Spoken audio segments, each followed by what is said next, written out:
Good evening, everyone. This meeting of the Essex County Board of County Commissioners is hereby called to order. Due to the pandemic, this meeting is being conducted remotely. The public is able to view this meeting via live stream on Facebook and YouTube. A link for the live stream is posted on the Commissioner website. The public is able to participate and provide public comment via phone. To all participating in this meeting, please be mindful to put your microphone on mute until speaking. Additionally, please identify yourself by putting your name on the record each time before you speak. Thank you. Roll call, Madam Clerk. Commissioner Cooper. Here. Commissioner Gill. Here. Commissioner Graham. Here.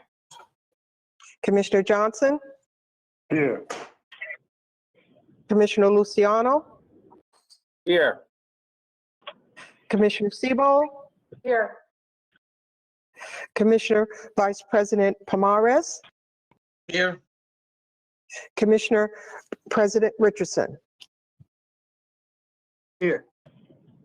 Madam Clerk, I think you skipped Commissioner Mercado. Oh, Commissioner Ricardo. I'm here. Thank you, Counselor.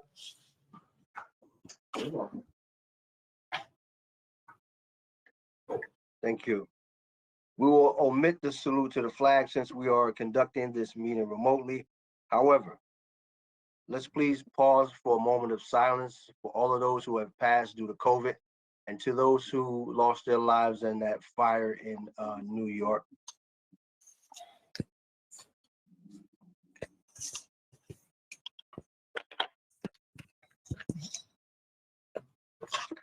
Thank you. I have before from the clerk that this meeting is Meetings Act. Madam Clerk, are there any transcripts to be approved? Mr. President, there are none.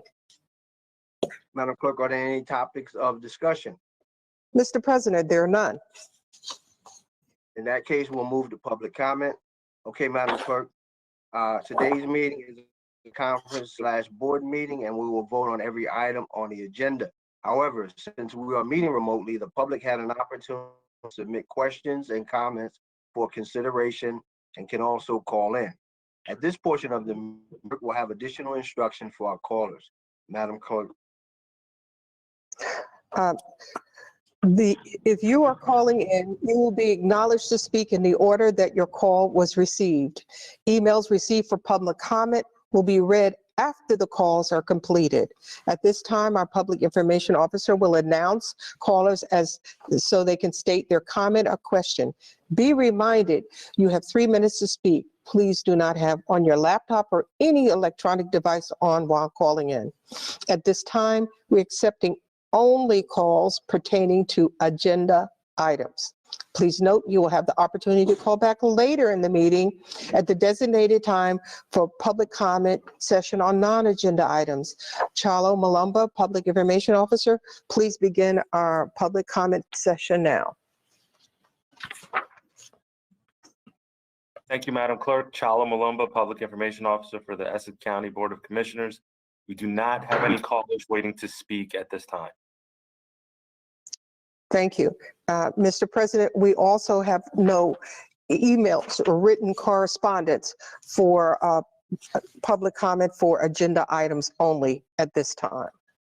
Thank you, Madam Clerk. So we will go out of order and move to Resolution 21, which is from the Office of Management and Budget for the 22 temporary capital budget. Mr. Jackson. Good evening, Mr. President, members of the board. Our treasurer, Mr. Muhammad, is here to address this item. Good evening, Hossam Muhammad, the county treasurer. Resolution 21 is for the 2022 temporary capital budget, which is the capital plan for the year 22. In order to introduce any ordinances, we have to pass the temporary capital budget. And all the information will be reflected in adopted budget once we adopt it in the spring. And I'm here for any questions. Mr. Polavecchio. I'm sorry, I don't have any questions, Mr. President. Mr. McInerney. Tom, this capital budget is aligned with the concept that we're authorizing $20 million a year, and this capital budget stays within that self-imposed authorization? Yes, it is. We have, there is $6 million for the county college, and this will not include any new debt. This will be reappropriation of existing funds, so there is no any extra liabilities. So if you take this out of the temporary capital budget, we will be within the $20 million what we have every year. Okay, thank you very much. You're welcome. Commissioners, questions or comments? Mr. President, I have a quick question to make sure I'm understanding the resolution right. Commissioner Cooper. Thank you, Mr. President. The authorization is for the debt authorization line item, right? Only? Hussam Mohammed, County Treasurer. The resolution only to approve the plan for the whole year for 2022 to allow us to introduce ordinances. And the authorization will be authorization to debt issue. The $19 million, right? Okay. This will be, we will introduce ordinances, will be issuing $19 million of worth of debt, yes. Okay, thank you. But the resolution itself does not authorize any debt yet. Okay. Thank you, Commissioner Cooper. Are there any other questions or comments? Hearing none, I have a motion from Commissioner Sebo and a second from Commissioner Vice President Pomares. Roll call, Madam Clerk. Commissioner Cooper, Yes. Commissioner Gill, Yes. Commissioner Graham, Yes. Commissioner Johnson, Yes. Commissioner Luciano, Yes.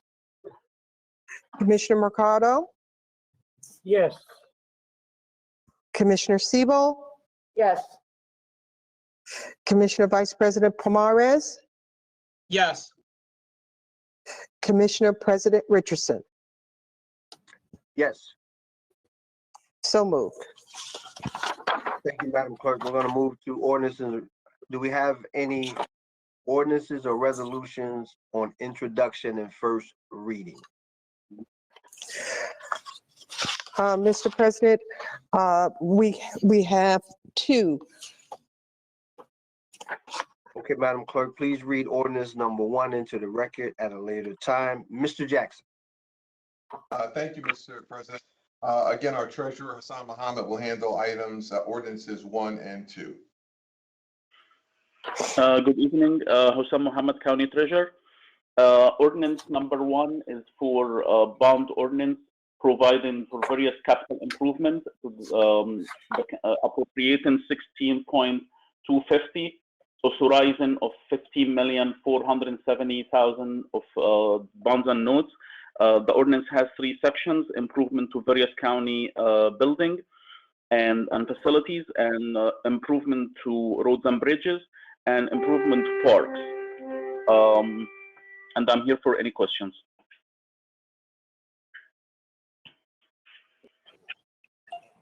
Mr. Polavecchio.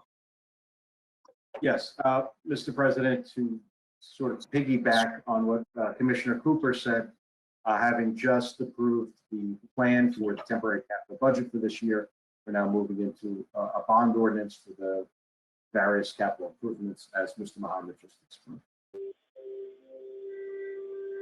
Mr. McInerney. The same thing, that's fine. It's consistent with what we just did in the previous resolution. Thank you. Commissioners, questions or comments? Hearing none, I have a motion from Commissioner Mercado and a second from Commissioner Luciano to introduce ordinance number 1. Roll call, Madam Clerk. I'm sorry. Yes. Mr. President, just before I take the roll call, may I make the statement that please put yourself on mute? Commissioner Siebel, Yes. Commissioner Mercado, Yes. Commissioner Luciano, Yes. Commissioner Johnson, Yes. Commissioner Graham, Yes. Commissioner Gill, Yes. Commissioner Cooper, Yes. Commissioner Vice President Pomares,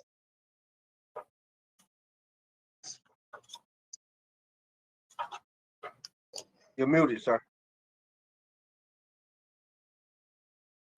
My apologies, yes. Commissioner President Richardson. Yes. So moved. Thank you, Madam Clerk. Let's move to ordinance number 2, and we'll read it into the record at a later time. Mr. Jackson. Mr. Muhammad. Good evening, Hussein Mohammed, County Treasurer. Ordinance number 2 is to provide for the acquisition of senior buses for senior transportation and for vehicles for the Sheriff Department and the Prosecutor Office, not including any passenger cars. It's non-passenger cars. And this is an amount of $2,250,000, authorizing that $2,140,000. Mr. Polavecchio. No comments, Mr. President. Mr. McInerney.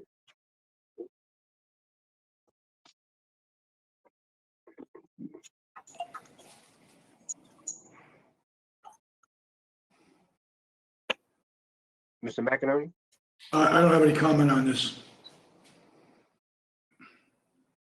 Commissioners, questions or comments? Hearing none, I have a motion from Commissioner Luciano and a second from Commissioner Johnson to introduce ordinance number 2. Roll call, Madam Clerk. Commissioner Cooper, Yes. Commissioner Gill, Yes. Commissioner Graham, Yes. Commissioner Johnson, Yes. Commissioner Luciano, Yes. Commissioner Mercado, Yes. Commissioner Siebel, Yes. Commissioner Vice President Pomares, Yes. Commissioner President Richardson. Yes. So moved. Thank you, Madam Clerk. Do we have any ordinance or resolutions for listing purposes only? Mr. President, we have none. Do we have any ordinance or resolutions on second reading and public hearing? Mr. President, we have one. And that is ordinance number O-2021-00015. Thank you, Madam Clerk. Let's move to ordinance number O-2021-00015 and read it into the record at a later time. I hereby declare the public hearing on ordinance O-2021-00015 open. If there's any member of the public who emailed comments for or against this ordinance, we will read the comments into the record and respond to you in writing, or if there are any callers in the queue.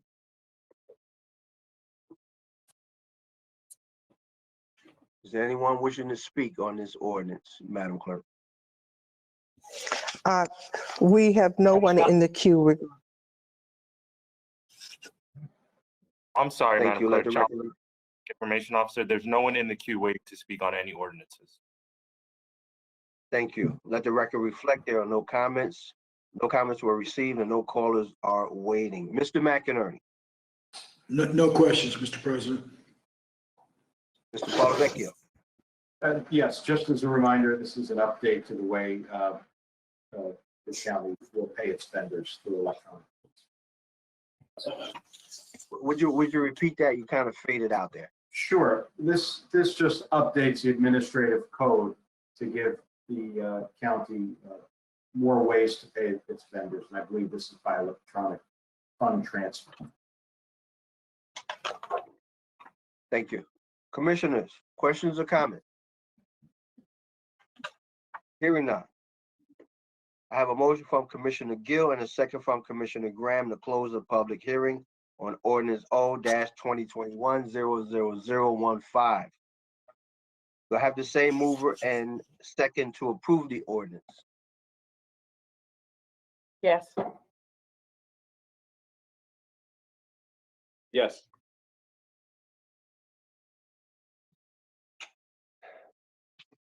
Thank you. Roll call, Madam Clerk. Commissioner Siebel, Yes. Commissioner Mercado, Yes. Commissioner Luciano, Yes. Commissioner Johnson, Yes. Commissioner Graham, Yes. Commissioner Gill, Yes. Commissioner Cooper, Yes. Commissioner Vice President Pomares, Yes. Commissioner President Richardson. Yes. So moved. Thank you, Madam Clerk. We will now move to resolutions 1 through 6, which are advised and consent. Resolutions 1 through 3 are nominations to the Board of Appeals. And resolutions 4, 5, and 6 are reappointments to the same board, and we'll read them into the record at a later time. Mr. Jackson. Thank you, Mr. President. As you noted, we have some nominations to the board and some renominations. Our first nomination is Robert O'Connor, and I believe he's on the line to speak to the board and answer your questions. Mr. O'Connor. Hello. Good evening, Just Mr. tell me O'Connor. a little bit about your background. I'm a licensed master plumber in the state of New Jersey. I'm a code official in the city of Orange. I'm a co-construction official, building inspector, plumbing subcode. I've worked for over 40 years in the plumbing and mechanical contracting business, and I've been a plumbing inspector for over 25 years. I live in the borough of Glen Ridge in Essex County. I'm married. I have 2 children, one in college and one still 13.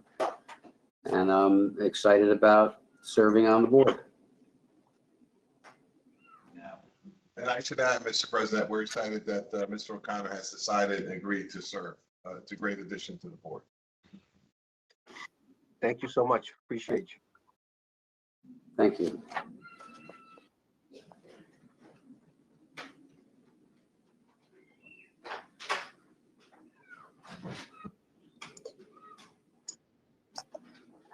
Just a reminder, if you are not speaking, please put your mics on mute.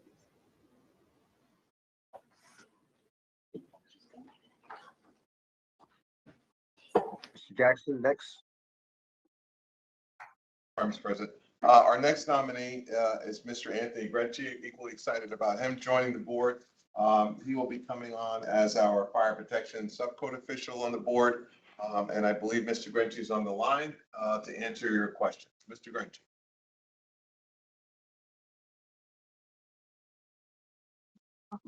Yes, hello, my name is Anthony Grenzi. It's a pleasure to be honored and a pleasure to be asked to be on the Board of Appeals. Been working for the Township of South Orange for 30 years, former fire chief in Caldwell for 12 years, volunteer fire department for 40 years. It's just an honor and pleasure. I'm looking forward to be part of this board, and thank you very much. Thank you for volunteering. We appreciate it. And Mr. finally, Mr. Our final nominee, Mr. President, is Jean-Louis Charles for the board, and Mr. Charles will be our fire building construction code official. Mr. Charles, you are on for the board. And again, thank you for agreeing to serve. We're honored to nominate you. Good evening, everyone. My name is Jean-Louis Charles. I'm the construction official in East Orange and working for the city of East Orange for more than 33 years of experience. I am humbled to have been selected to join this board. It is an honor. I look forward to work ahead to help the board to improve the quality of life of the great citizen of the Essex County. I intend to utilize my expertise to help the county of Essex. Thank you very much. No, thank you, sir. Okay. Thank you, Mr. Charles. And as you know, too, Mr. President, we have two reappointments, Mr. DiTrolio and also Mr. McLaughlin as reappointments to the Construction Board of Appeals. Sorry, one more. Sorry, Mr.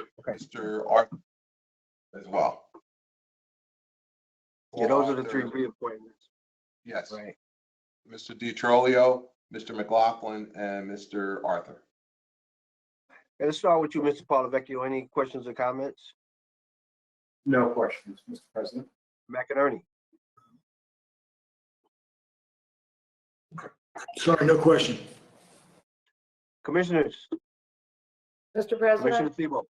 Yes. I'd Commissioner like Thibault. to compliment the administration for putting before us 3 new wonderful people and 3 excellent reappointments. We are very, very fortunate that we have so many wonderful people living in our county who are willing to put forth their time to do all the help they can for Essex County. So thank you to all of them, to all 6. Thank you so much. Thank you, Commissioner. Commissioners, any other questions or comments? Hearing none, I have a motion from Commissioner Cooper and a second from Commissioner Graham to take resolutions 1 through 6 as one. Roll call, Madam Clerk. Commissioner Cooper, Yes. Commissioner Gill, Yes. Commissioner Graham, Yes. Commissioner Johnson, Yes. Commissioner Luciano, Yes. Commissioner Mercado, Yes. Commissioner Sebo, Yes. Commissioner Vice President Pomares, Yes. Commissioner President Richardson. Yes. So moved. Thank you, Madam Clerk. Let's move to resolution 7 through 20, which are temporary emergency appropriations from various state and local agencies, and please read them into the record at a later time. Mr. Jackson. Thank you, Mr. President. I will be going through items 7 through 20. Item 7 is from the New Jersey Department of Human Services in the amount of $11,790,011. These are funds used to assist the welfare recipients in finding and retaining full-time employment with no county match. Item 8 is from the City of Newark in the amount of $627,773 to provide monthly subsidized rental assistance, prevention services, and case management. Again, no county match. Item 8, Department of Human Services, in the amount of $3,420,700. This funding is to assist families and individuals who do not qualify for emergency assistance through the Family Assistance Benefits, or SSI. There's no match required for this program as well. Item 10, New Jersey Department of Community Affairs, $384,321. This is funding wide range of services for impoverished and low-income residents of Bloomfield, East Orange, Irvington, Montclair, and Belleville. Just as a note, Newark receives its own funding under this program, separate funding. And the activities and services include employment counseling, career training, housing assistance, youth services, and other forms of advocacy. Again, and this one is no match as well. Item 11, New Jersey Department of Human Services, $1,685,840. This is to organize, implement, and monitor programs or services for Essex County residents with alcohol and drug-related program issues. Item 12, New Jersey Department of Human Services, in the amount of $80,019. This is to provide services to physically disabled residents of Essex County in ages 18 through 70, no county match. Item 13 is New Jersey Department of State for local art grants programs. This is, again, no match, and it's the amount of $391,365. Item 14, New Jersey Department of State as well, for local history grant programs in the amount of $45,000. No match required for this program. Item 15 is a community development block grant program that's going to support roadway reconstruction of South Orange Avenue from Speedway to Stuyvesant Avenue in Newark. Item 16, New Jersey Department of Transportation. This is for streetscape improvements, phase 2 in Irvington Avenue, streetscape improvements in the amount of $798,997.30. Item 17, New Jersey Office of the Attorney General. This is funding that's going to the prosecutor in the amount of $1,046,736. This is through the VOCA grant program, Office of Victim Witness Advocacy. This covers salary and fringe benefits, and there's a 25% match for this program in the amount of $261,684 that we need by salary and benefits. Item 18, Office of the Attorney General, again going to the prosecutor in the amount of $52,631.57. These funds are used to operate a program for individuals who are opioid dependent and are subject to criminal arrest, and hopefully will arrange treatment in lieu of incarceration. There's no match for this program. Item 19, Office of the Attorney General, again going to funding going to the prosecutor, $117,509 for the VAWA grant, Violence Against Women Act, to enhance our services to protect people from domestic violence and other crimes against women. There is a $39,170 match. It's 1/3 of the amount of the grant for this program. Item 20, New Jersey Office of Insurance Fraud Prosecutor in the amount of $250,000, again going to our prosecutor's office. And this fund is to augment and enhance our investigation and prosecution of persons committing insurance fraud, especially medical insurance fraud and auto arson related fraud. This covers the salary and fringe benefits for 1 assistant prosecutor and 1 investigator, and there's no match for this program. Those are the 20 temporary inserts, Mr. President. Thank you, Mr. Jackson. Mr. Polavecchio. Yes, Mr. President, these insertions of funds from various state and local agencies are considered temporary emergency appropriations, not necessarily because there was an emergency, but because the county, at this time of the year, the county has not yet adopted its 2022 budget, and we're operating on a temporary budget. So that's the only difference from the rest of the year with the budget insertions. And these all require 2/3 majority vote. Thank you. Mr. McInerney. Mr. Jackson, in resolution 19, is that an in-kind match or a cash match? Let me see, salary and benefits. Okay. Yeah, So in kind. Yeah. Commissioners, questions or comments? Hearing none, I have a motion from Commissioner Gill and a second from Commissioner Johnson to take resolutions 7 through 20 as one. Roll call, Madam Clerk. Commissioner Siebel, Yes. Commissioner Mercado, Yes. Commissioner Luciano, Yes. Commissioner Johnson, Yes. Commissioner Graham, Yes. Commissioner Gill, Yes. Commissioner Cooper, Yes. Commissioner Vice President Pomares, Yes. Commissioner President Richardson. Yes. So moved. Thank you, Madam Clerk. Let's move to resolution number 22, which is from the Office of the County Administrator, and please read it into the record at a later time. Mr. Jackson.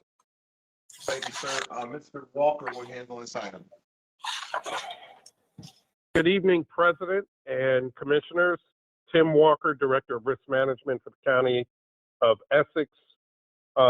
We come before you seeking authorization for the emergency purchase to extend the medical malpractice liability policy with Iron Shore Specialty Insurance. This is a policy that is covering the county's various vaccination sites and covering the doctors and nurses that work there. Thank you. Mr. Paulovecchio. Yes, Mr. Walker, this is a renewal of the policy we have, correct? Yes, sir, it is. Yes, sir. It's a flat renewal premium at $25,000. Thank you. You're welcome. Mr. McInerney. Are we using doctors and hospital staff from our hospital with regard to the vaccinations, or are we hiring other people? It is for, this policy is covering folks that are outside of our own direct employees. So where we use our doctors, they're covered under the county's blanket medical malpractice policy, but this is covering the doctors and nurses who are not direct employees of the county. Are we using any of our doctors and nurses for the vaccination process? I believe some, but not all. No. They would not be under this policy. No, they would be covered under our standard medical malpractice policy. This is one specifically for the nurses and doctors who were not granted coverage under our corporate policy. And the coverage of our existing policies for our existing doctors and nurses would cover them to provide the services, the vaccination services outside of the normal operations of the county hospital? Yes, that was approved by our county. Okay. Thank you. No problem. Thank you, Mr. McInerney. Commissioners, any questions or comments? Hearing that, I have a motion from Commissioner Luciano and a second from Commissioner Mercado. Roll call, Madam Clerk. Commissioner Cooper, Yes. Commissioner Gill, Yes. Commissioner Graham, Yes. Commissioner Johnson, Yes. Commissioner Luciano, Yes. Commissioner Mercado, Yes.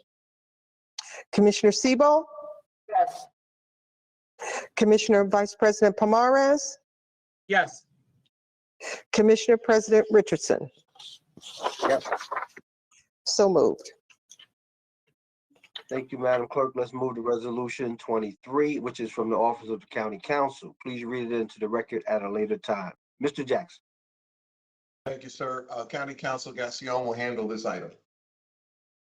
Thank you. Good evening. Courtney Gassion, Essex County Council. Item number 23 is very similar to the approval that our office requests every year for a qualified list of outside counsel.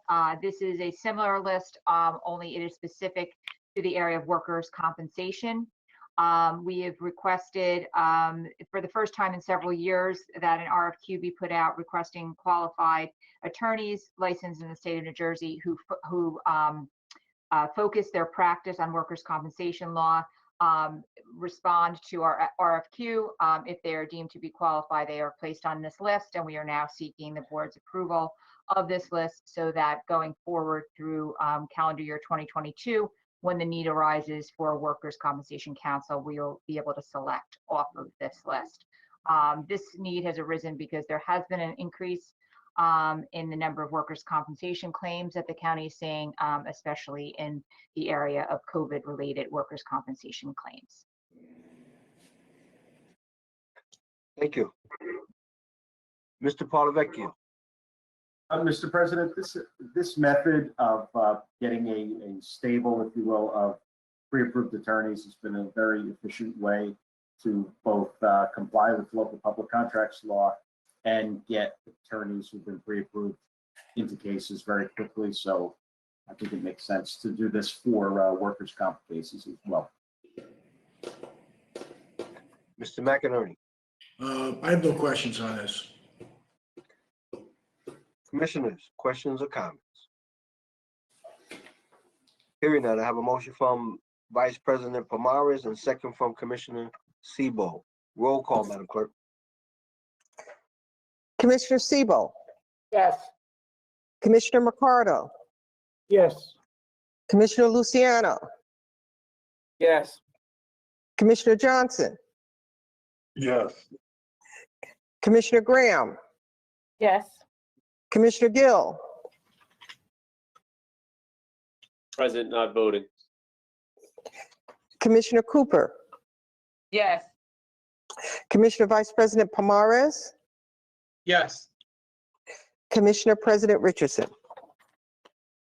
Yes. So moved. Thank you, Madam Clerk. Let's move to Resolution 24, which is from the Department of Citizen Services, Juvenile Detention Center. Please read it into the record at a later time. Mr. Jackson. Mr. President, Director Warden Barcliffe, and I believe Mr. Frangillo will handle this item. Mr. Barcliffe. Good evening, everyone. I'm Warden Barcliffe from the Essex County Juvenile Detention Center. The Essex County Juvenile Detention Center is a 249-bed facility located at 80 Duryea Street in Newark, New Jersey. Line item number 24 is a contract award for a 2-year extension for the operation of food services to GD Correctional Services. We have a representative from GD Correctional Services on the line to answer any potential question.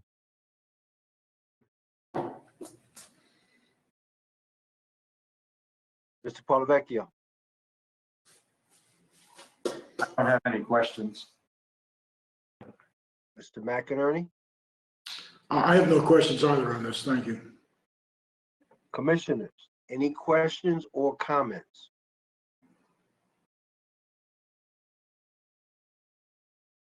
Hearing none, I have a motion from Commissioner Sebo and a second from Vice President Pomares. Roll call, Madam Clerk.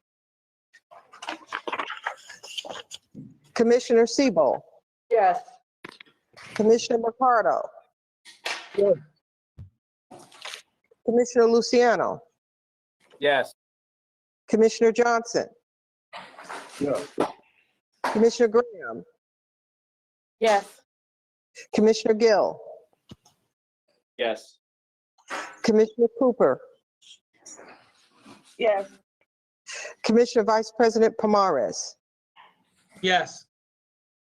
Commissioner President Richardson.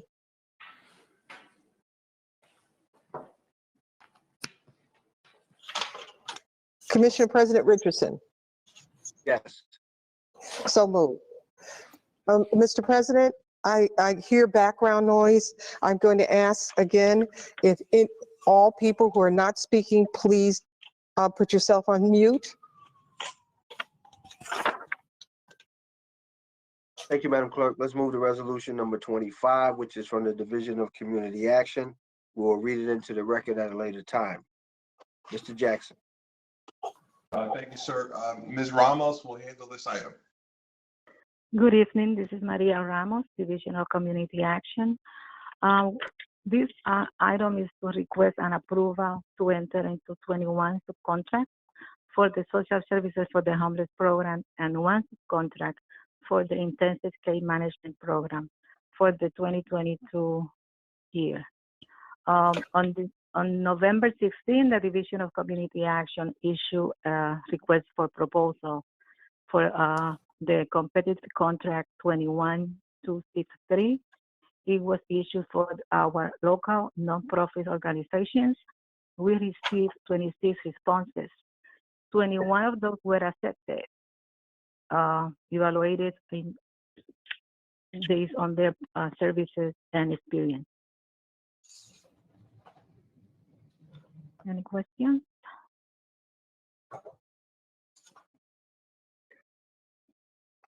Mr. Polavecchio. I don't have any questions on this. Mr. McInerney. These are obviously all Essex County subrecipients. Yes, I mean, I invited some of the vendors to be on the call. I don't know if they were able to call in.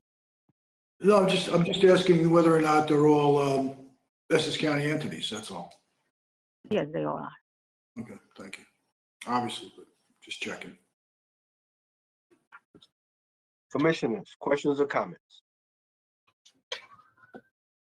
Mr. President, Commissioner Cooper. thank you. So this is just a one-year grant to these entities? Yes, the request for proposal is 2 years, but the contracts are renewed every year. So they have 1 year to spend this money or 2 years? 1 year, and then we'll receive another amount for the second year. All right, thank you. The amount listed here is just for 2022. Just for 2022. Mm-hmm.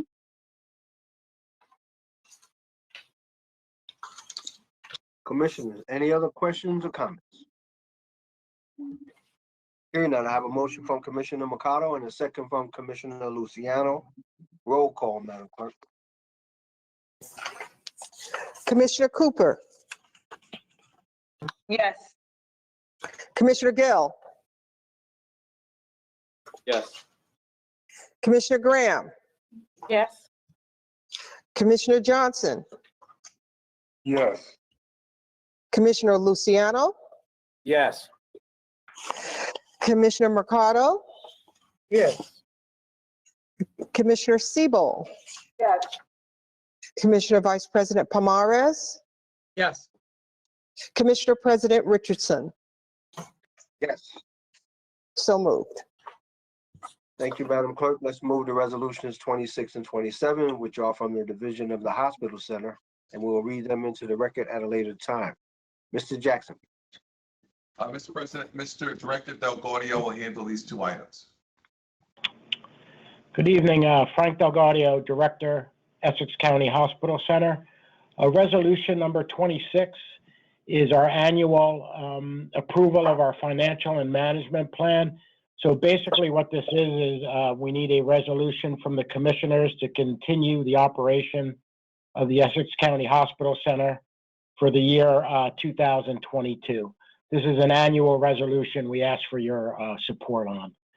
This then, the approval and resolution is forwarded to the state of New Jersey with other documents for approval from the Division of Mental Health in order for us to continue the operation of the hospital center. Resolution number 27. I'm sorry, Les, do you want me to continue with the next, with 27? Yes. Okay, 27 is a contract with Clinical Services Management. This was advertised as a competitive contract. This was the sole responsible bidder on this three-year contract in the amount of $185,250. It's for, they come on site monthly and they do mock audits and surveys of patient records, policies, procedures, and all of our documentation, staff interviews, and assistance with all compliance activities relative to our Joint Commission accreditation. We are in a survey year, so the services are ramped up for 2022.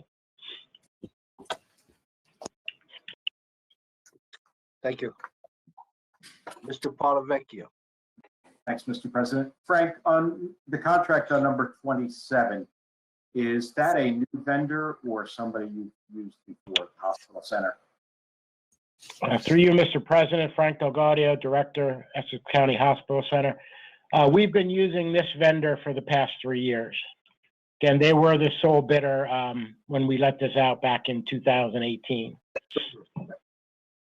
Thank you. Mr. McInerney.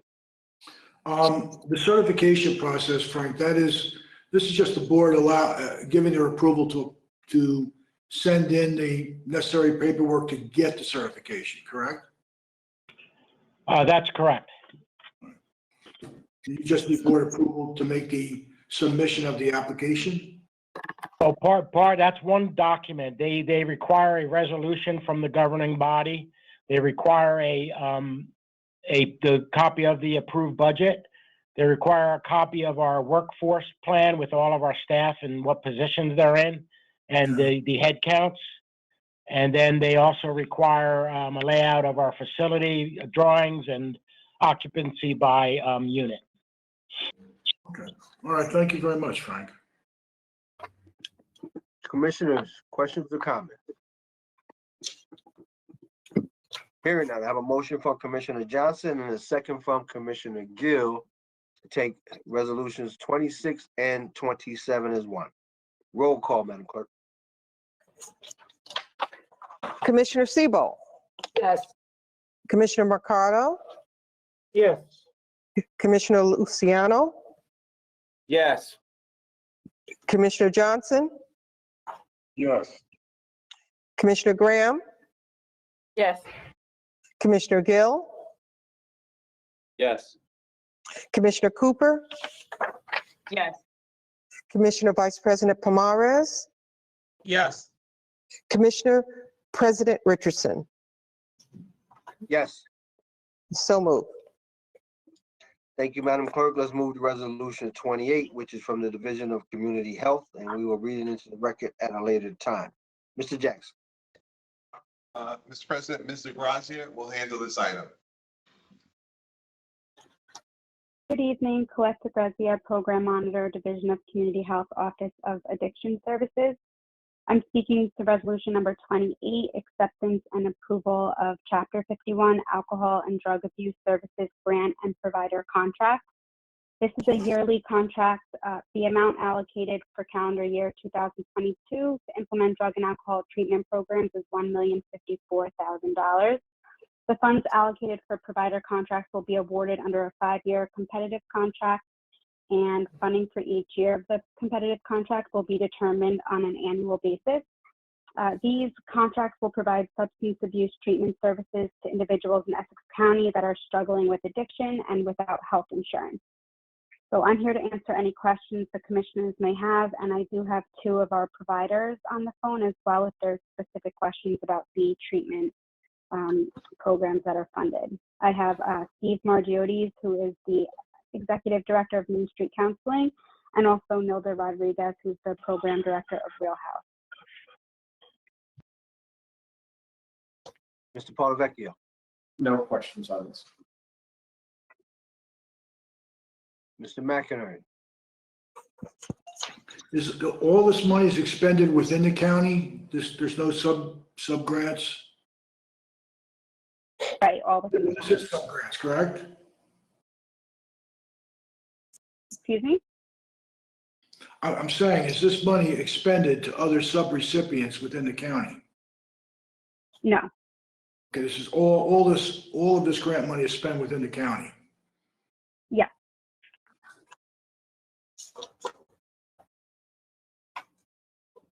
And who is it you have on the phone with you?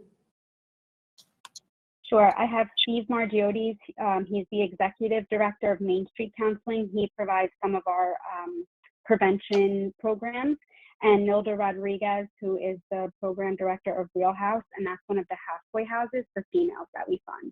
So that was my point, though. So there are other entities outside of the county that provide services. Okay.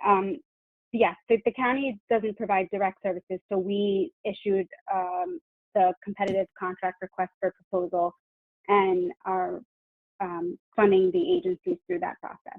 Okay. Well, I'm aware of Main Street and Mr. Margiotis, so I don't have any questions.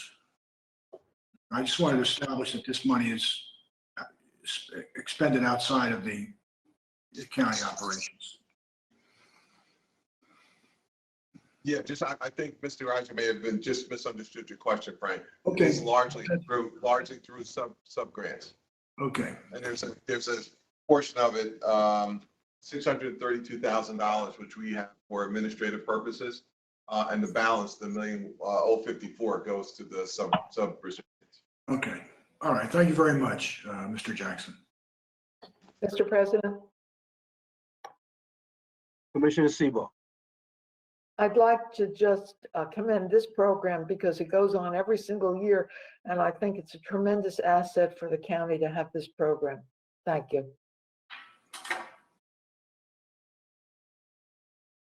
Thank you, Commissioner. Commissioners, any other questions or comments? Hearing none, I have a motion from Commissioner Graham and a second from Commissioner Cooper. Roll call, Madam Clerk. Commissioner Sebo, Yes. Commissioner Mercado, Yes. Commissioner Luciano, Yes. Commissioner Johnson, Yes. Commissioner Graham, Yes. Commissioner Gill, Yes. Commissioner Cooper, Yes. Commissioner Vice President Pomares, Yes. Commissioner President Richardson, Yes. so moved. Thank you, Madam Clerk. Let's move to resolutions 29 through 38, which are from the Department of Public Works. We will read them into the record at a later time. Mr. Jackson. Mr. President, Mr. Antonio, Dave Antonio will handle these items. Mr. Antonio. Good evening, David Antonio, Department of Public Works. Item number 29 is to authorize a submittal of an application and grant agreement for the 2022 Annual Transportation Program to the NJDOT in the amount of $9,801,233. This year, we're looking to improve 3 intersections along Ridgewood Avenue in Glenridge. That would be Ridgewood at Bay, Ridgewood at Washington, Ridgewood at Belleville. In addition, 13 miles of roadway resurfacing across 11 different roadway sections. For example, South Orange Avenue in Newark, Franklin Avenue in Nutley and Belleville, Eisenhower Parkway in Roseland and Livingston, Coit Street in Irvington, Lyons Avenue in Newark, Kingsland Street in Nutley, Washington Street in West Orange and Orange, High Street also in West Orange and Orange, Franklin Avenue in Nutley, and Belleville Avenue in Glenridge.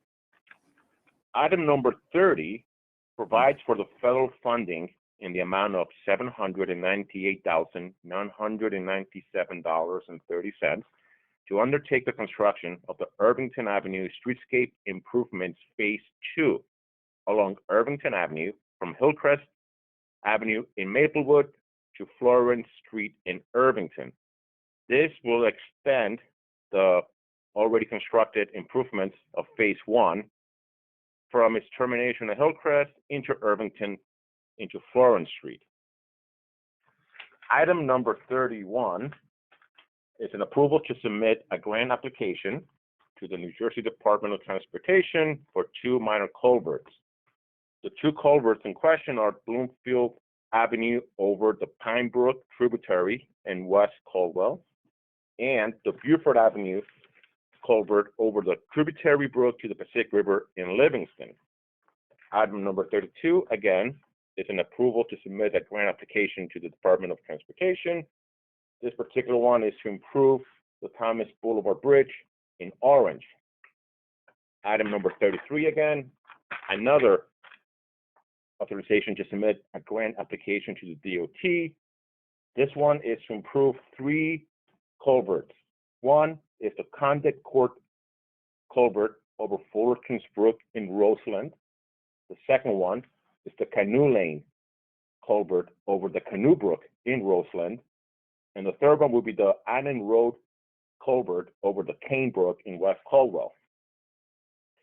Item number 34 is a professional services agreement to Commuter Associates to provide architectural, engineering, design services for the new facility that will be constructed at 346 and 360 University Avenue. This will be a 12-month contract. It will not exceed $4,600,000. It is funded with grant monies, and the proposal was selected because it was the highest scoring of the 7 responses to the RFP received. Lori Ciabarazzi is on the phone to discuss the firm and their anticipated scope of work. Lori, are you on the phone tonight? Yes, I am, David. Thank you. So my name is Lori Ciabarazzi. I'm Vice President of Architecture at Commuter Associates Architects. I've been a member of the firm for almost 30 years. I'm sure you're aware we're located local here in Newark, 23 Warren Street, where we've been since 1990s. We have designed many county projects. We're looking forward to working with the county again. Many of our employees are local graduates of the local universities and county residents. The building that is before us tonight is about a 200,000 square foot building, 8 stories with various services, 22 courtrooms, holding cells, conference rooms, utility spaces. I don't know if anyone has any questions for me.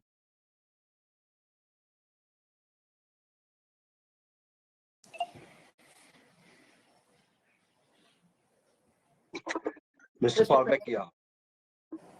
Commissioner. I don't have any Siebel. questions. Commissioner Siebel. Thank you. Commuter Associates has done wonderful work for Essex County. I mean, I can't even count how many beautiful structures we have because of them.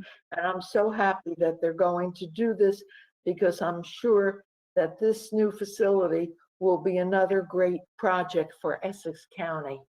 So thank you to Commuter Associates. Thank you, Commissioner. We're excited about this project. Very excited. It will be wonderful.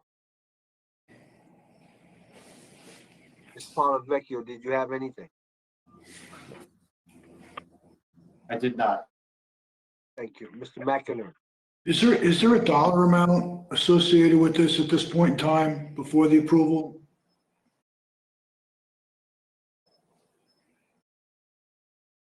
There's not a budget that I'm aware of. I don't know if any other department has put a budget before it, anyone. On the projects that were just discussed, correct? There hasn't been a budget yet on those projects. Is that correct?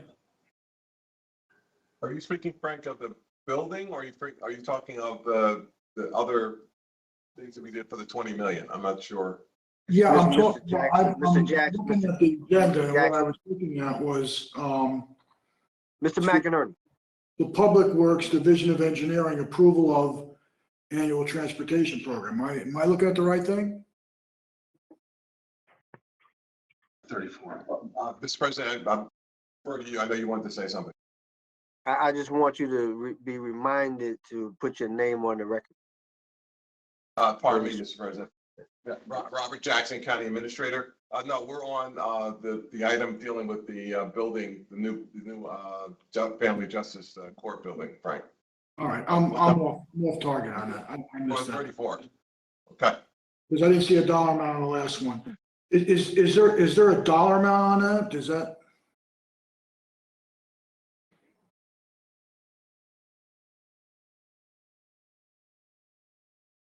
The annual, I don't know if there's but the annual paving program that we do is about $9 million, if that's what you're referring to. Is that? Annual program. Which grant, Mr. Jackson? That's you're through talking- the gas. I'm Robert Jackson, County Administrator. That's through for the gas tax. The money that we get through the gas tax way, the $9 million or so. I'm not sure if that's DOT money? Is that the DOT money? Yes, it is. Okay, so that 9 million, has that been consistent? I guess my question eventually was going to get to whether or not that 9 million was consistent with the prior year. I know we have gotten additional monies because of the increase in the gas tax. Is that amount that we're getting this year consistent with last year? Robert Jackson, County Administrator, through you, Mr. President. Yes, it's about the same amount as we got last time. But in years prior, before the adjustment to the tax, it was in the $4 to $5 million range. 4 to 5 million, yes. Double. Right. Yeah, the last couple of years, it's been over 9. I think last year was maybe 9.4 or something like that. Okay, great. Thank you. Commissioners, questions or comments? Yes, Mr. President. Commissioner Cooper. Thank you. For item number 34, I don't think I quite heard. What is that? Is that a new project? What is item number resolution 34 for? I'm gonna go now. I can just listen to you, right? No. Please, No. mute your mic. If you're not speaking, we hear your conversation. Mr. Jackson? Robert Jackson, County Administrator. The project is the construction near our existing buildings, 321, the new DFAB buildings. A project next to that of approximately 200,000 square feet, where the folks who are currently at the Gibraltar/Wilens building are going to move from that building over to this new building for a brand new Family Justice Center. This is going to be, is it courthouse, the new courthouses space? Yes. Okay. There'll be 22 courthouses and about 200,000 square feet. All right, thank you. Commissioners, any other questions or comments? Mr. President, if I may, Hearing none, Courtney I have a motion. Gassione. Sorry, Mr. Yes. President, Courtney Gassione, Essex County. I will just add, the board approved in December the purchase of the property where this new building is going to sit. This was the parking lot that we had previously leased that we now own. We closed on that property on the end of December. So just for a frame of reference, this is where this new property is going to be built. Thank you. Thank you. Commissioners, any questions or comments? Hearing none, I have a motion from Commissioner Graham and a second from Commissioner Gill to take 29 through 38 as one. Roll call, Madam Clerk. Commissioner Cooper, Yes. Commissioner Gill, Yes. Commissioner Graham, Yes. Commissioner Johnson, Yes. Commissioner Luciano, Yes. Commissioner Mercado, Yes. Commissioner Siebel, Yes. Commissioner Vice President Pomares, Yes. Commissioner President Richardson. Yes. So moved. Thank you, Madam Clerk. Excuse Let's move to resolutions. Mr. President, if I may, I don't think Mr. Mr. Jack- Antonio did. I'm sorry, Robert Jackson, County Administrator. Mr. President, I don't think Mr. Antonio did items 35 through 38. I don't think he did not cover those. So you want to go through those? Yeah, let's go back. Okay. David Antonio, Department of Public Works. Item number 35 is a contract award for professional services to provide architectural consulting services for county golf course projects to Stephen K. Golf Course Architects. 12-month contract, not to exceed $285,000. The Stephen K. proposal was the lowest cost and highest score proposal received. And Mr. Stephen K. is on the phone to introduce himself and the work he will be performing. Mr. K. Yes, hello, commissioners. I'm sorry if I start coughing a little bit. I'm just actually getting over COVID. I don't wish it on my worst enemy. Anyway, I have done work for the county's golf courses for about 12 years now. Two of the big projects, I was the sub to Mott McDonald. One small project I did on my own, and then another small project I did. So I've done all the work. I just did that major renovation at Hendricks Field. I did not feel like, excuse me, Francis Byrne needed a full-time an engineer to be on the job. So I have a small engineering firm for any services I might need as my sub. But I felt it would save the county a lot of money if I went after it directly. I am I'm a licensed landscape architect. I limit my practice to just golf. I've been doing golf for over 30 years. I also teach in the Rutgers Turf program where they learn how to be superintendents. And again, I'm the one that did the parking lot and the putting green and all that at Wequahic, and I'm the one who just did with Mott McDonald the big restoration at Hendricks Field, and which this project at Francis Byrne won't be quite as complicated. That's why I don't think we need a big-time engineering firm.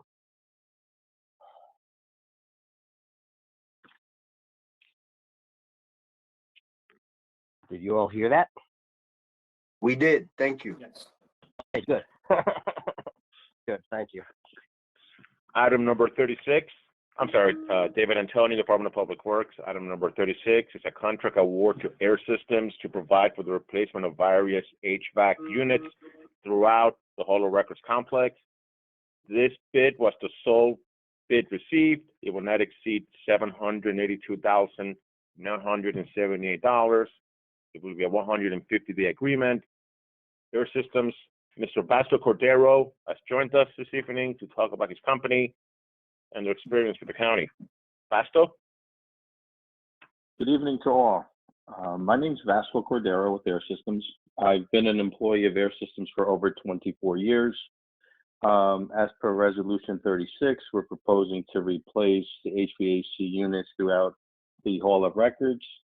We're a union shop. We employ multiple trades, try to keep everybody busy.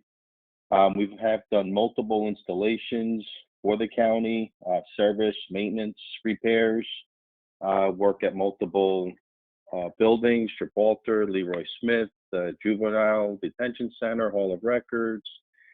We've just completed the job last at University Avenue with the renovations there. We've done multiple years of work with the county. So look forward to, continuing our relationship and doing this project for you guys. If you have any questions, please let me know.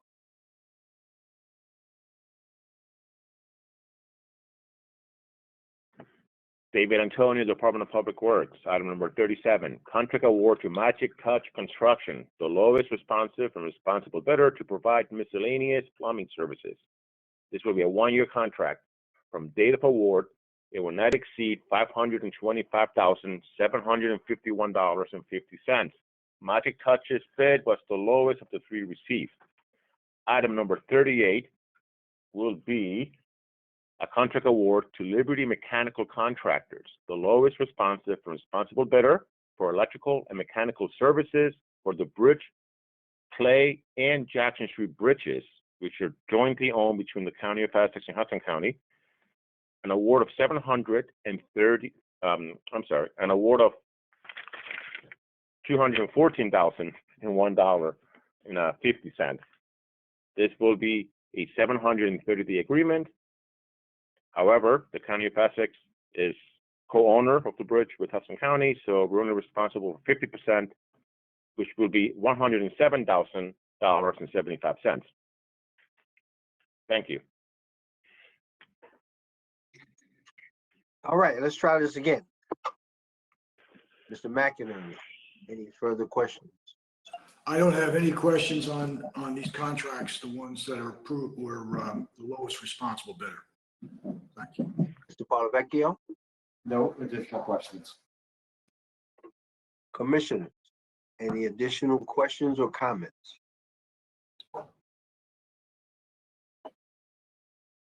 So I guess we'll take the vote over.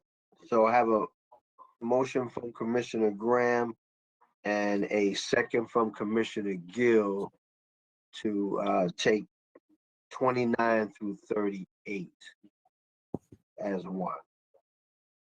Roll call, Madam Clerk. Commissioner Cooper,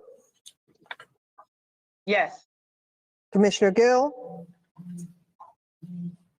Yes. Commissioner Graham, Yes. Commissioner Johnson, Yes. Commissioner Luciano,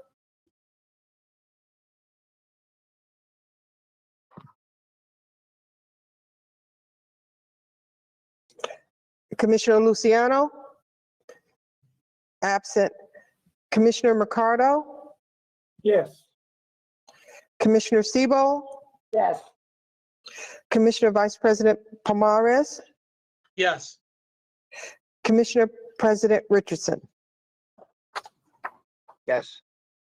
So moved.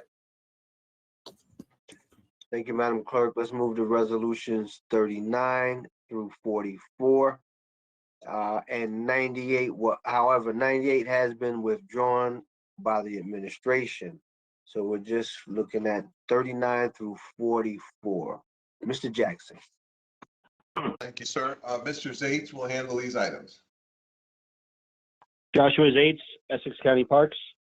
Number 39 is a contract award to VIP Special Services to provide maintenance, cleaning, and waxing of statues in an amount not to exceed $51,060.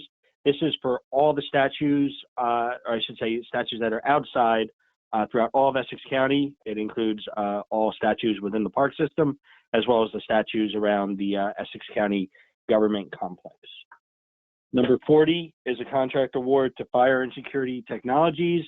It's a 24-month extension, not to exceed $74,220. It's for the monitoring, fire, security, and elevator alarms. This is simply a contract to monitor the various alarms throughout the various park facilities in the park system. Number 41 is a contract award to Eastern Armor Services, 24-month option not to exceed $138,384 to provide armored car services. This is for transportation of cash from the various revenue generating facilities in Essex County Parks to the bank. Obviously includes the zoo, the arena, the environmental center, permits, and all of the golf courses. Number 42 is a contract award to Golf Now to provide a point of sale and identification database, contract extension, 24-month option, not to exceed $74,000. This is for the point of sale system over at our 3 golf courses. The monthly amount is $2,250. And we have our golf course director, Tim Chris, on the line to go over the contract in more detail. Tim? Hi, Tim Chris, Director of Golf Course Operations. The Golf Now contract handles all of our point of sale system, our golf IDs, our tee time system, golf marketing program, revenue reporting system, and we've had this company for 3 years. This is part one of it's a 1-year extension, and then it'll be up again next year. So we had a 3-year contract and then 2 1-year extensions if we felt the contract was worthy. And as far as I'm concerned, they've done a great job. We just actually received new computers for all our golf shops to operate, and if there's any questions. Joshua Zayas, Essex County Parks. Just a point of clarification. We opted to go with the full 24-month extension rather than 2 one-year options. So it's the full 24 months. Moving along, Josh Zayas, Essex County Parks. Number 43 is approval of grants for the 2022 Local Arts Program. Earlier this evening, $391,365 was inserted, and this is now the expenditure of those to the various organizations that are receiving grants. Specifically, it's for 44 community-based nonprofit arts organizations. Of that, $303,430 is being awarded to them, and then $87,935 is going to be kept by the arts department for workshops, compensation for peer evaluators, as well as some funds will be expended for the summer concert series. Number 44 is approval of sub-grant agreements for the 2022 Local History Program grant with the New Jersey Historical Commission, amount not to exceed $45,000. And again, earlier this evening, there was a budget insertion, $45,000, and this is now the expenditures to the various nonprofits. Specifically, it's 12 community groups, awarding a total of $44,250, and the remaining $750 balance will be used for the grant administration fees. So happy to answer any questions the commissioners may have.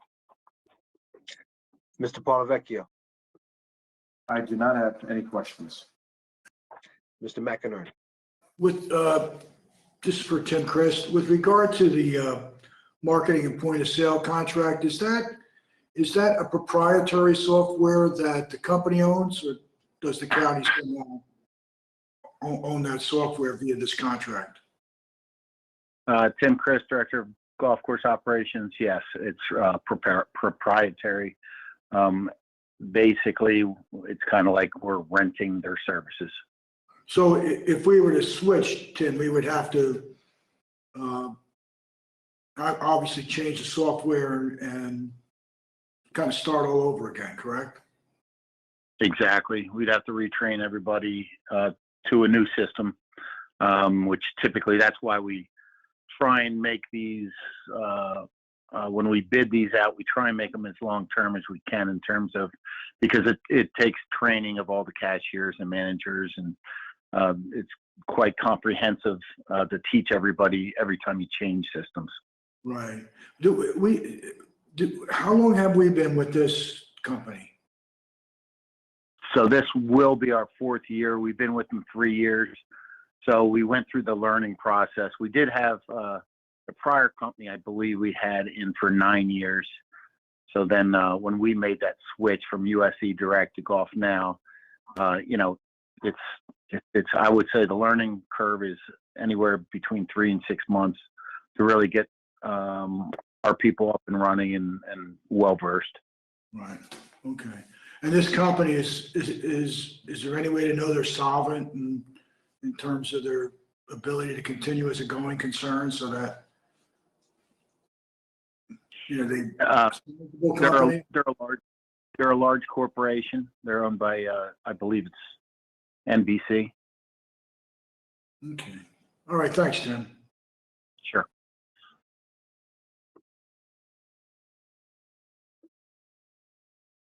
Commissioners, questions or comments? Mr. President, I just have a quick comment for resolution number 39.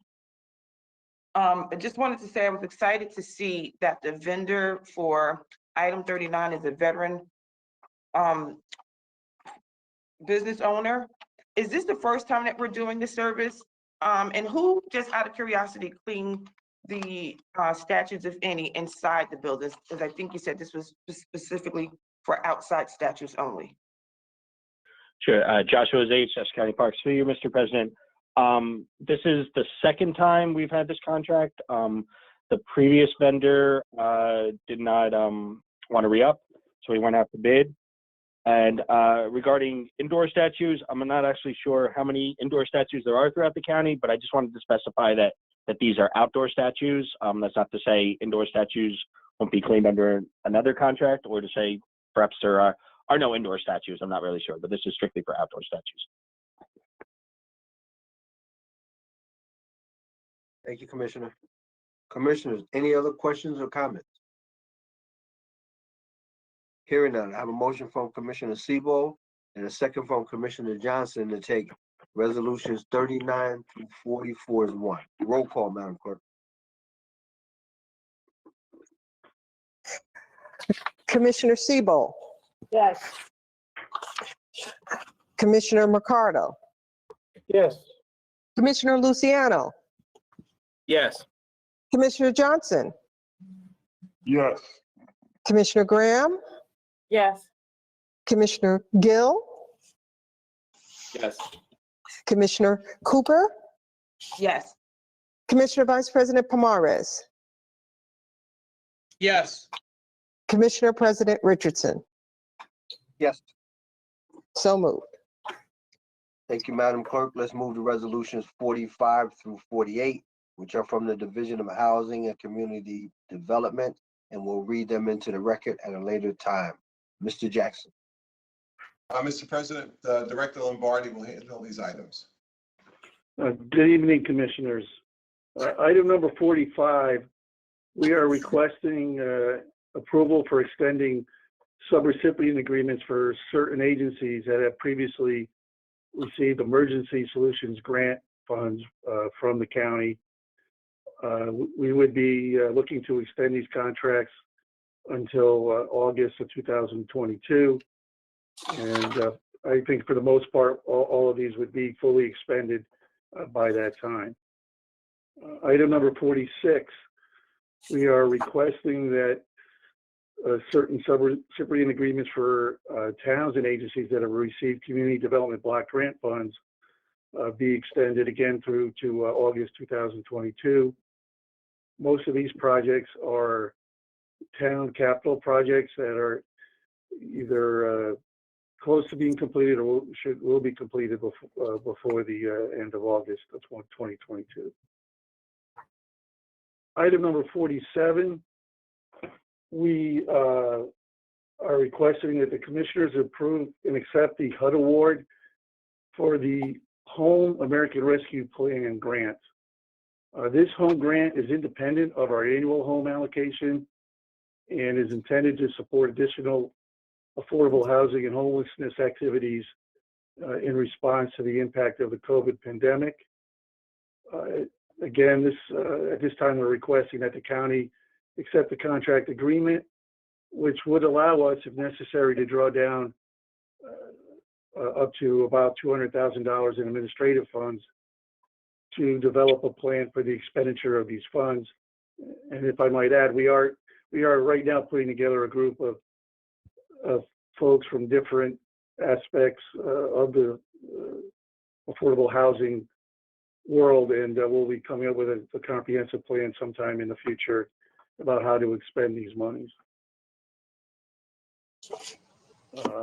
Finally, item number 48, we are requesting approval in order to process the paperwork required to update our CARES Management Assistance Program, which is funded by the Community Development Block Grant CV2 funds from the New Jersey Department of Community Affairs. And they recently indicated to us that the actual allocation has been increased from 2 million up to 2.1 million, and therefore we need to update our paperwork with the DCA.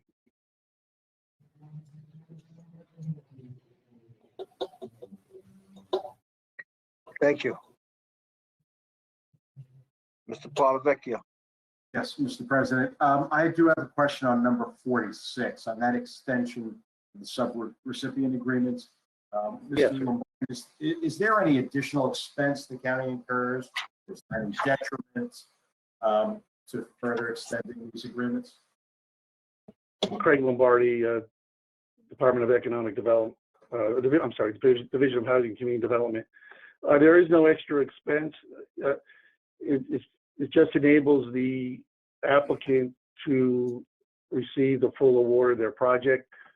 For example, we have some projects that actually have been completed, but they haven't finished the voucher process. So it's just a matter of getting some extra time to process their voucher. In other cases, because of the weather, other situations, the project may have been delayed somewhat, and so won't be finished until the coming year. But there will be no added expenses to the county, and it basically is just to try to get these projects done and to reimburse the various applicants the full amount of their awards. Oh, that's good. Thank you.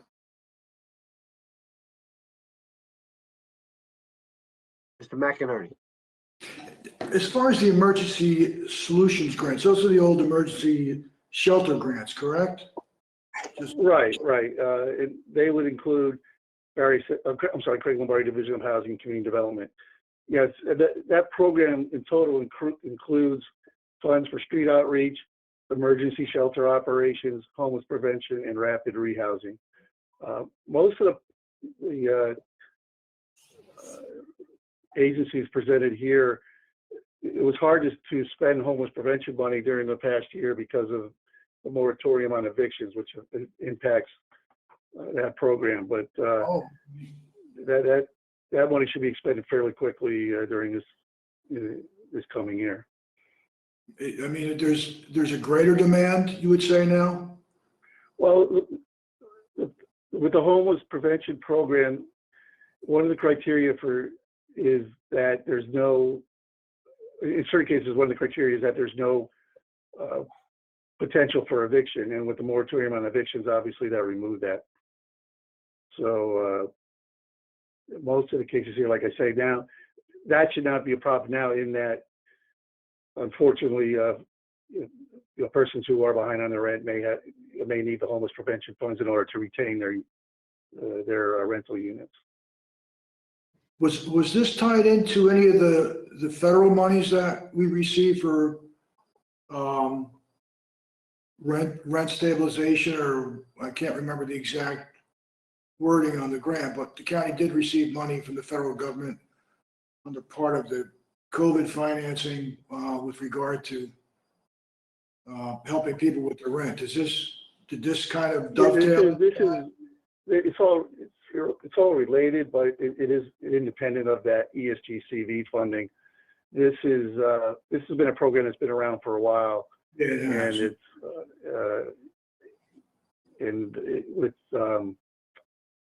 there's various pools of money right now that are out there to help with rental assistance, including ESG.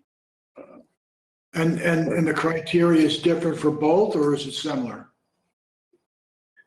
Similar, but different. There are some subtle differences between some of the programs. Now, again, this ESG program, this is our base program. Again, it's been utilized by the county for several years. It's part of the annual plan that we submit to HUD every year, and again, usually it's a diversified use every year for those four categories I mentioned before: street outreach, shelter operations, homeless prevention, and rapid rehousing. Okay. All right. Well, thank you very much. Commissioners, questions or comments? Hearing none, I have a motion from Commissioner Luciano and a second from Commissioner Mercado to take resolutions 45 through 48 as one. Roll call, Madam Clerk. Commissioner Siebel, Yes. Commissioner Mercado, Yes. Commissioner Luciano, Yes. Commissioner Johnson, Yes. Commissioner Graham, Yes. Commissioner Gill, Yes. Commissioner Cooper, Yes. Commissioner Vice President Pomares, Yes. Commissioner President Richardson. Yes. So moved. Thank you, Madam Clerk. Please be reminded we will conduct the public comment session for the non-agenda items at the end of the meeting for any other call-ins. Clerk can give you the call-in information. If you're calling in, the number is 855-756-7520 and use the password 78473#. After entering the password, listen for the prompt to press 0 to be placed in the queue to speak during the meeting. Thank you, Madam Clerk. Let's move to resolutions 49 through 51, which are from the Office of the Sheriff, and we will read them into the record at a later time. Mr. Jackson. Thank you, sir. We're going to tag team on this one, Mr. President. Mr. Coltre is going to handle 49 and 51, and Detective Sergeant Lloyd is going to handle item 50. Mr. Coltre. Mr. President, Julius Coltre, Deputy Administrator, Purchasing Agent. 49 is part of a state contract to Atlantic Tactical to provide EOTech Streamline brand of weapons, ammunitions, and it's in compliance with the board's 2015 ordinance. And 51 is a contract award to Clearview Data Systems, the lowest responsible bidder, to provide hardware and software maintenance and support for live scam equipment, and which is shared between the Corrections Department and the Sheriff's Office to provide updated information on various inmates. Any question? And that amount is not to exceed $126,936.10. And number 49 is not to exceed $3,688.95. Welby. Detective Sergeant Welby Lloyd, Essex County Sheriff's Office. This is for resolution number 50 for an award for Insight Public Sector for the purchase of a Computer Square InfoShare InfoCAD system. It's under state contract, and the amount is not to exceed $506,251.73, and it's for a new report management system for the County Sheriff's Office.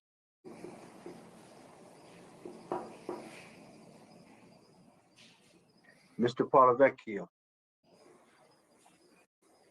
I don't have any questions. Mr. McInerney? Yeah, this question might have been answered previously, so I apologize if it was from the administration. I did ask in this InfoShare contract and its implementation, whether or not the prosecutors, investigators were going to have access to it.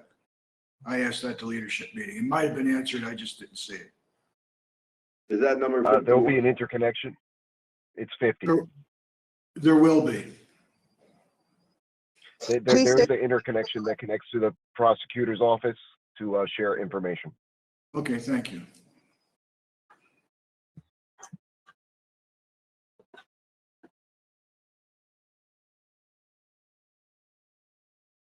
We did do all three, right?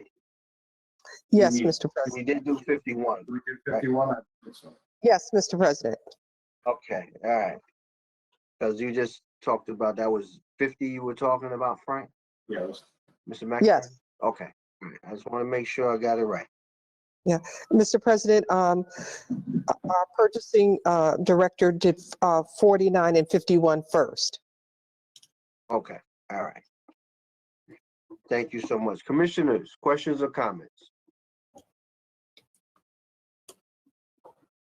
Hearing that, I have a motion from Commissioner Seabold and a second from Commissioner Vice President Pomares to take 49 through 51 as one. Roll call, Madam Clerk. Commissioner Cooper, Yes. Commissioner Gill, Yes. Commissioner Graham, Yes. Commissioner Johnson, Yes. Commissioner Luciano, Yes. Commissioner Mercado, Yes. Commissioner Seabold, Yes. Commissioner Vice President Pomares, Yes. Commissioner President Richardson. Yes. So moved. Thank you, Madam Clerk. Let's move to resolutions 52 through 54, which are from the Office of the Prosecutor, and we will read them into the record at a later time. Mr. Jackson. Thank you, sir. Item 52 is a resolution approving participation in the VAWA grant, which is Violence Against Women Act. This relates to the item that the board just approved, number 19, inserting $117,509. Item 53 is a similar resolution granting participation, approving participation in the grant program. And this relates back to item number 17, where we submitted an amount of money, I think it was, I can't remember, 11,000, what was it? $250,000 for the insurance fraud program. And this is again just approving the participation of the county in that program. And item 54 is a contract through the state contract system to purchase ammunition, 9mm and 223 Remington ammunition in the amount of $64,706.28. And this vendor is in compliance with the board's 2015 ordinance. And that's it. Thank you. Mr. Paulavecchio, No questions, Mr. President. Mr. McInerney, No questions. commissioners, questions or comments? Hearing none, I have a motion from Vice President Pomares and a second from Commissioner Mercado to take 52 through 54 as one. Roll call, Madam Clerk. Commissioner Cooper, Yes. Commissioner Gill,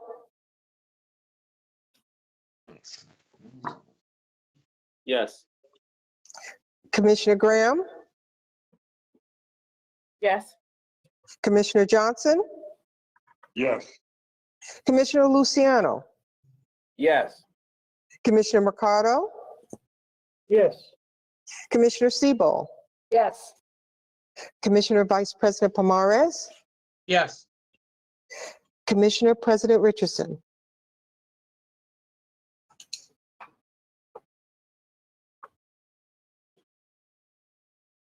Yes. So moved. Okay, Madam Clerk, let's move to resolutions 55 through 97, which are from the Office of the Board of Commissioners, and resolutions creating various commissioner committees and proclamation resolutions. We will read them into the record at a later time. Commissioners, any questions or comments? Yes, Mr. President, Yes. may I be included on number 74?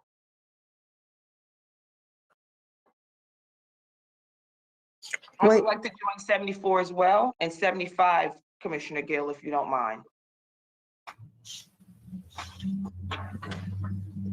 Absolutely.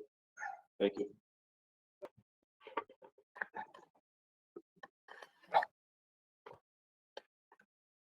Also, number 95. Can we do that by acclamation? That's for the sister of Nicole.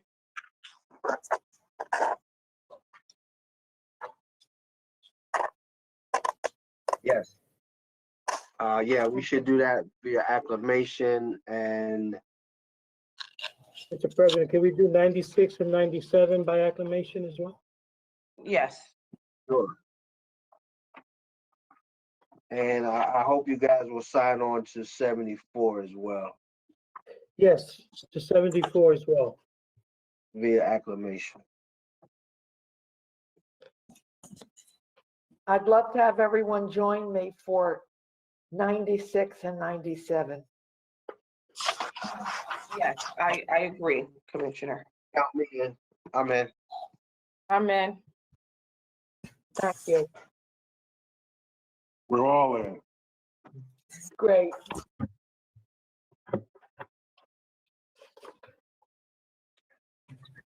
Anyone else?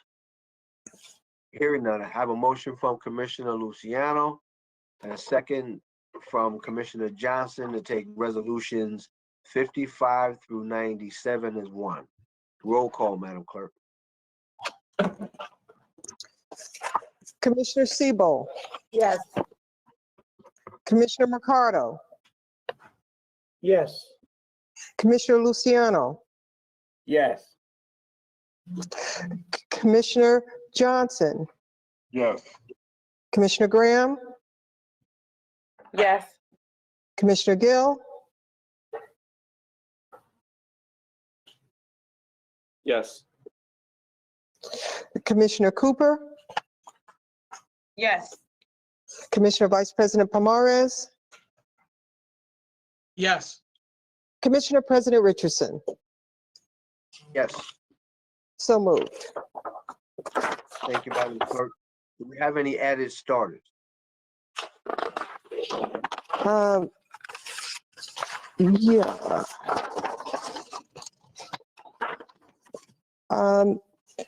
No, Mr. President. A point of note, I'm not sure if we talked about Resolution 91 being withdrawn by the administration, 98 being withdrawn by the administration. We did, for the record? Yes, we Thank did. you. Yes, we did. Okay. No added starters, Mr. President. Thank you, Madam Clerk. Let's move to board committees. Commissioners, do we have any reports of board committees?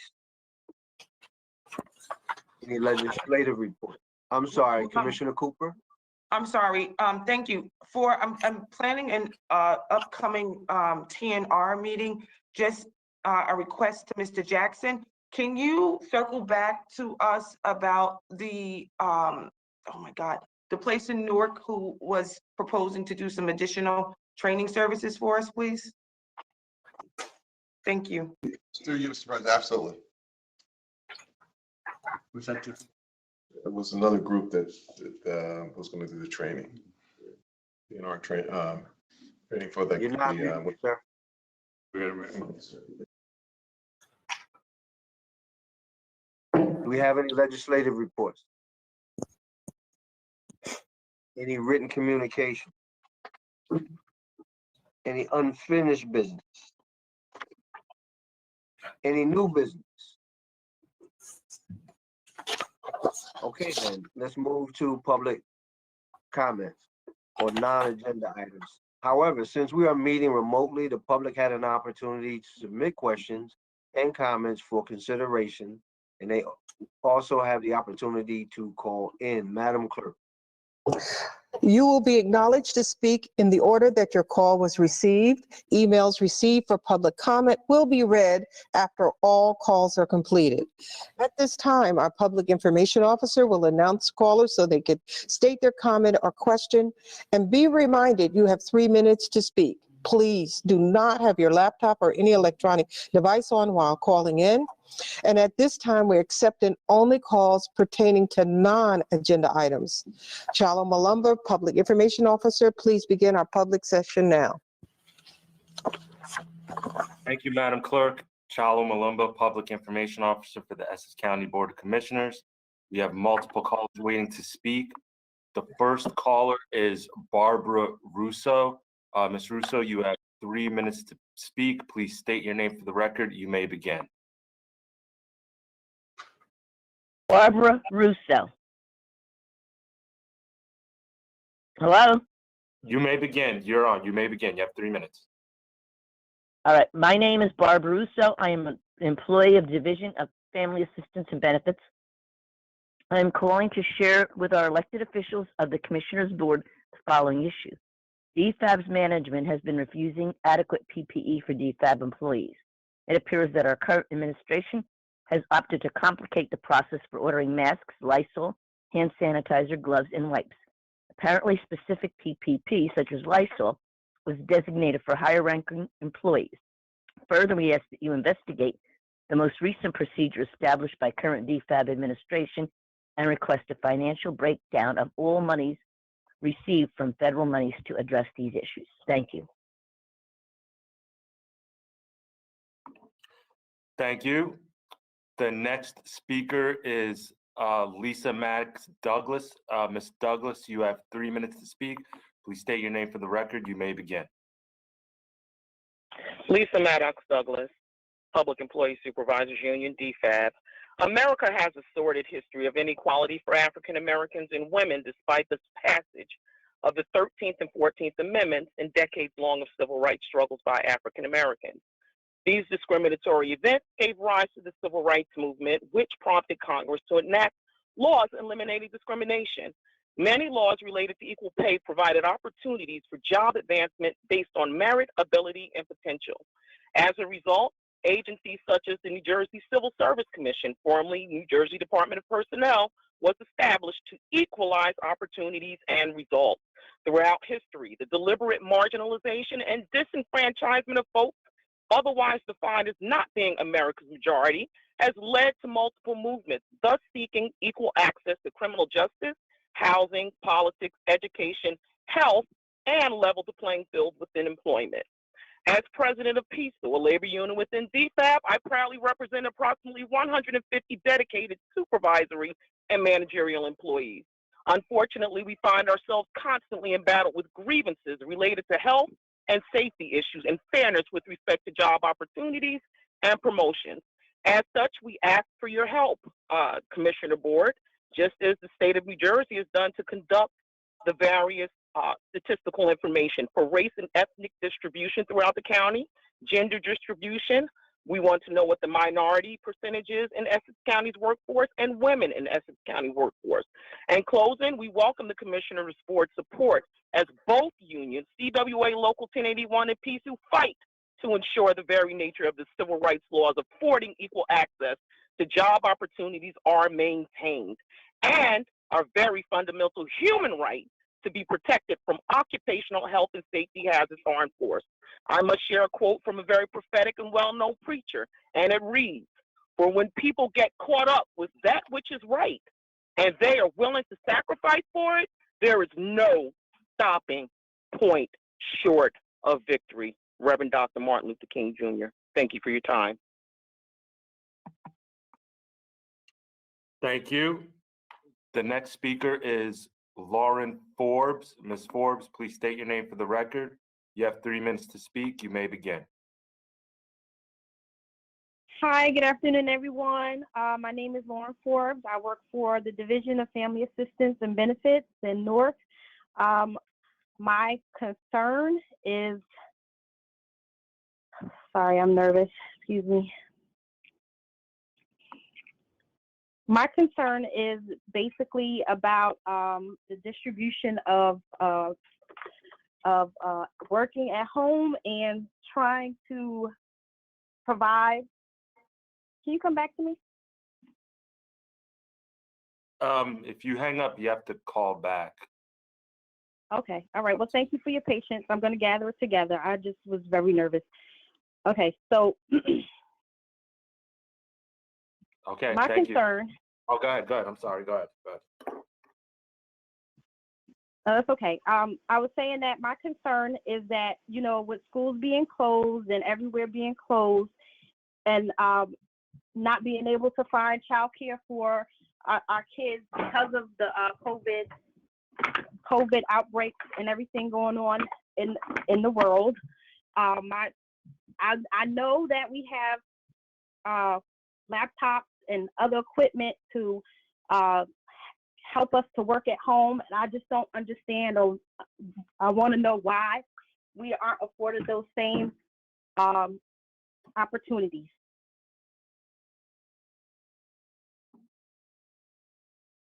Thank you for your patience. Thank you. Thank you. All right. Our next caller is Belinda Sally. Ms. Sally, you have 3 minutes to speak. Please state your name for the record. You may begin.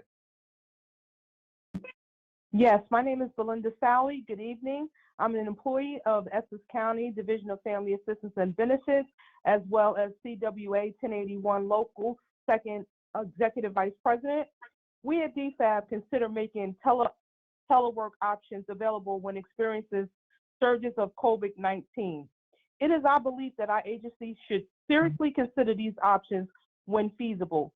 This would assist our coworkers who are at high risk of severe illnesses and possess underlying health conditions, as well as myself who's battling breast cancer. This would also assist our peers who may have household members who are at high risk of severe illnesses as well. We believe DFAB administration failure to devise a telework plan is negligent especially since DFAB has reportedly received federal money to purchase computers, iPads, and cell phones. Further, we ask that partial distribution of sequential retrieval of technology devices previously issued to DFAB employees. In closing, we question the whereabouts of the technological devices purchased from AT&T with federal monies. Thank you so much. Thank you. The next caller is Christina Cries. I'm sorry if I mispronounced your last name. You have 3 minutes to speak. Please state your name for the record. You may begin.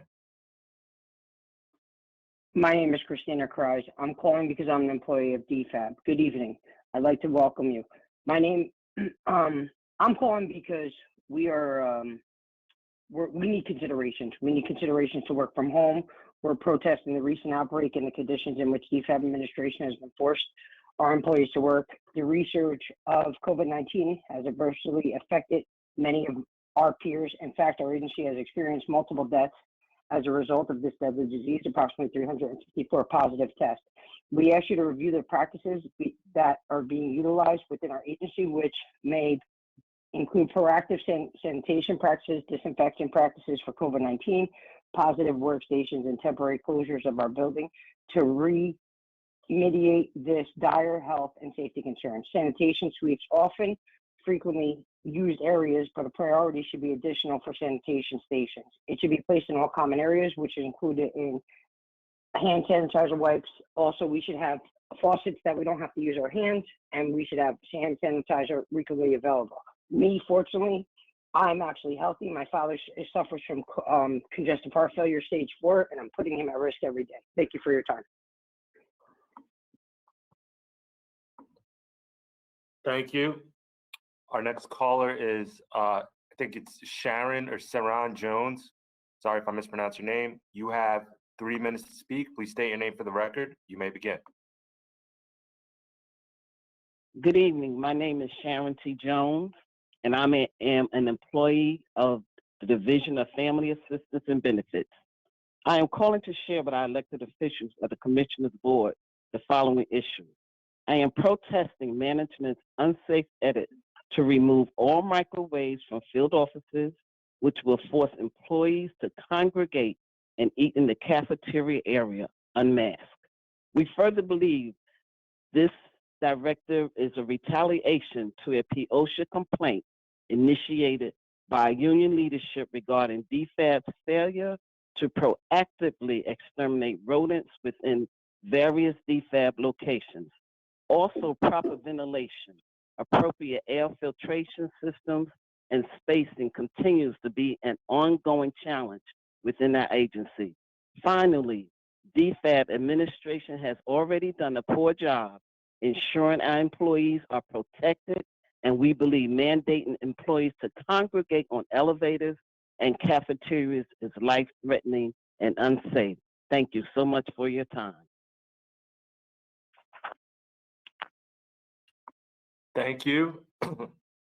Our next caller is Medina Ogunaike. Medina, you have 3 minutes to speak. Please state your name for the record. You may begin. Good evening. My name is Modina Ogunaike. I'm an employee of the Division of Family Assistance and Benefits. I am protesting the recent outbreak and conditions in which DFAB administration has forced our employees to work. The resurgence of COVID-19 has adversely affected many of our peers. In fact, our agency has experienced multiple deaths as a result of this deadly disease and approximately 354 positive tests. We ask that you review the practices being utilized within our agency, which may include proactive sanitation practices. Sanitation sweeps of frequently used areas should be a priority, and additional sanitation stations should be placed in all common areas, which may include hand sanitizer and wipes. Finally, we demand that DFAB administration immediately adhere to the OSHA standards and required protections within the workplace. Thank you so much. Have a good one. Thank you. The next speaker is David Weiner. Mr. Weiner, you have 3 minutes to speak. Please state your name for the record. You may begin. Yes, good evening. I'm David Weiner, President of Local 1081 CWA, representing the non-supervisory employees of DFAB.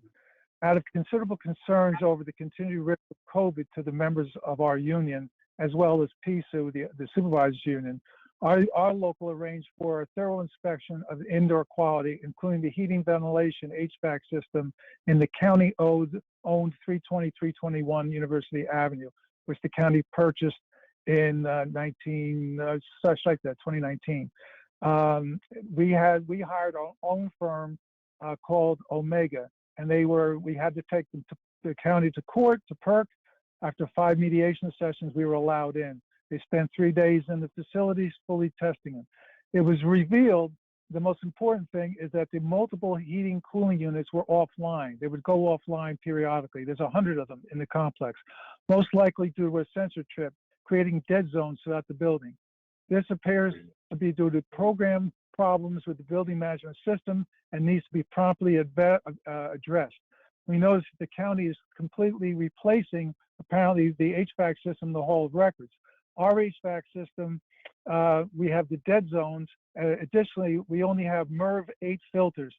The standard filter today for COVID is minimal, MERV 20 to 29. We only have an 8, and they don't remove CO2, and they don't deal effectively with COVID. We requested a meeting with the applicable county operatives in order to discuss the county's expeditious remediation of the issues cited within our report. We hired the company, we hired the lawyer. Instead, we received more questions from county council, which we review respectfully as a means of trying to stall the county's response to us. We respectfully demand that the county reply to the HVAC company's findings and that they remediate the process. We've had 354 positives, and that was like 2 weeks ago, out of 700 something employees. We've had 4 deaths and another one 2 days ago. We don't know the cause of the one 2 days ago, but it was Samuel Parake's sister, who used to be with the DEDTE. He's lost 2 relatives now from the county. So please, do something about this HVAC system. We cannot live like this. We're dying. Thank you.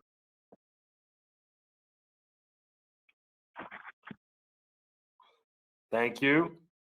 The next caller is Adrian, Adrian Davis. Ms. Davis, please state your name for the record. You have 3 minutes to speak. You may begin. Hi, good evening. My name is Adrian Davis, and I'm an employee of Division of Family Assistance and Benefits. We ask that DFAB considers making telework options available when experiencing surges of COVID-19. It is our belief that our agency should seriously consider these options when feasible. This would assist our coworkers who are at high risk of severe illness and possesses underlying health conditions. This would also assist our peers who may have household members who are at higher risk of severe illness as well. We believe DFAB's administration's failure to devise a telework plan is negligent, especially since DFAB has reportedly received federal monies to purchase computers, iPads, and cell phones. Further, we question that the partial distribution of subsequent retrieval of technological devices previously issued to DFAB's employees. In closing, we question the whereabouts of those technological devices purchased from AT&T with federal monies. Thank you for your time. Thank you. The next caller is Irwin Lawson. Mr. Lawson, you have 3 minutes to speak. Please state your name for the record. You may begin.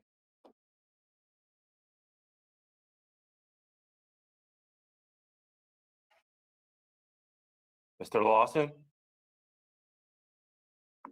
Can you hear me? Okay. Yes, we can. You have 3 Can you minutes to hear me speak. You may begin. Yes. Okay. My name is Irwin Lawson, and I am employee at Division of Family Assistance and Benefits. I'm calling to share with the Commission about the removal of our microwaves in our offices. This causes more congregation among our employees, movement in the hallway, and we have already experienced several outbreaks of COVID-19 spreading throughout the office. We further believe that this was done in retaliation because we complained about rodents being in the building. Also, proper ventilation, appropriate air filter systems, and spacing continues to be an ongoing challenge. Excuse me. Finally, DFAD administration has already done a poor job with ensuring that employees are protected, and we believe mandating employees to congregate in the elevators and the cafeteria is life-threatening and unsafe. Thank you. Thank you. The next caller is Colette Harris. Ms. Harris, you have 3 minutes to speak. Please state your name for the record. You may begin. Good evening. My name is Colette Harris. I am an employee of the Division of Family and Assistance and Benefits. We ask that DFAB considers making telework options available when experiencing surges of COVID-19.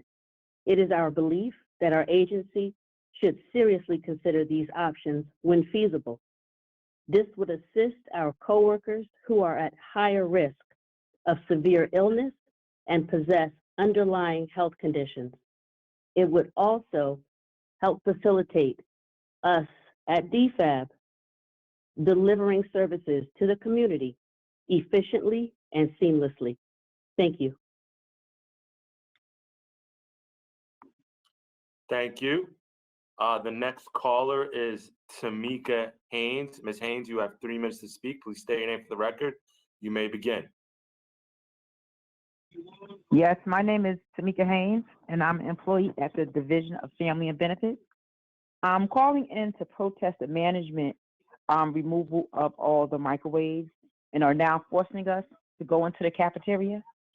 I am a person with a disability. I have an autoimmune disorder, and for a lot of our members that suffer from different type of immune compromising systems, I think this is a major mistake for our director to try to force us, along with others, during the COVID surge into the cafeteria, putting ourselves more at risk. Just please consider this as a grave error. Thank you. Thank you. We have one more speaker. It is Tawana Lewis. Ms. Lewis, you have 3 minutes to speak. Please state your name for the record.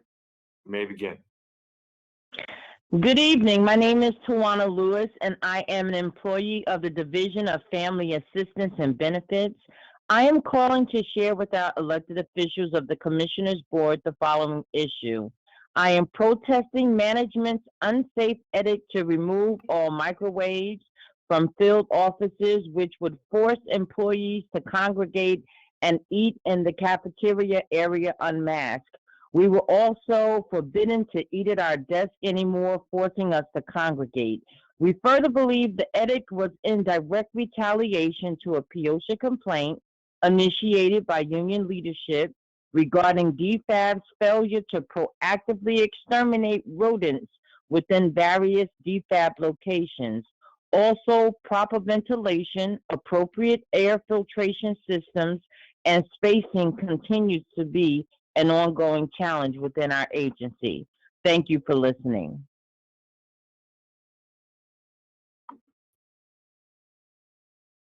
Thank you. We have one more speaker just came to the meeting, Mrs. Lorraine Gillette. Ms. Gillette, you have 3 minutes to speak. Please state your name for the record. You may begin. Good evening. My name is Lorraine Gillette, and I'm an employee of Division of Family Assistance and Benefits. I'm calling to share with our elected officials of the Commissioners Board the following issue. DFAB's management has been refusing adequate PPE for DFAB employees.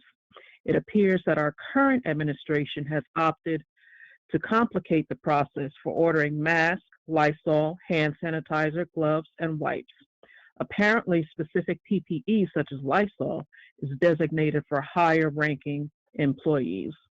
Further, we ask that you investigate the most recent procedure established by current DFAB administration and request a financial breakdown of all monies received from federal monies to address these issues.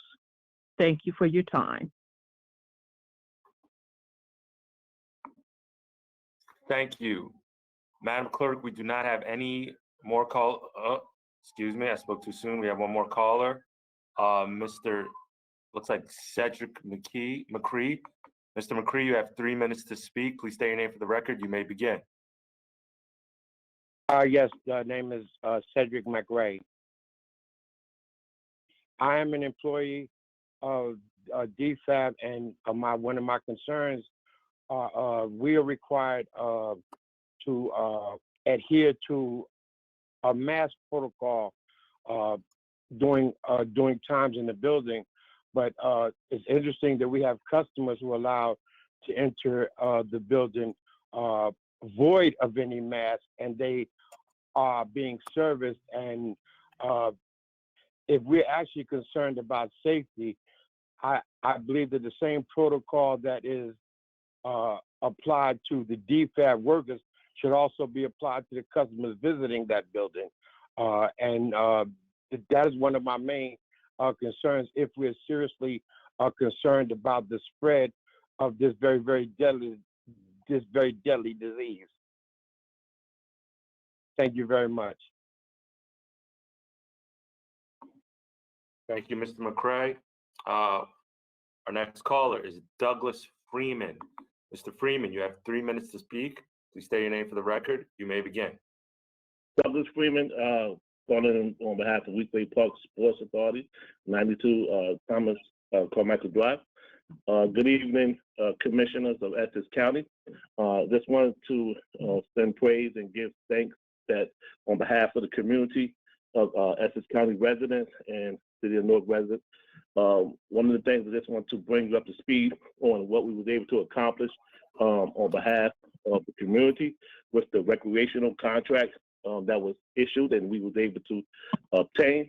During the COVID era, which is still going through, we was having difficulties of trying to relate with this different pandemic. So we reached out to UCC from Westside Park to see how we can network. One of the programs in which we put together is the NFL flag football. It's an NFL flag football Play 60 program that's funded by the NFL and also through the community and different governmental agencies.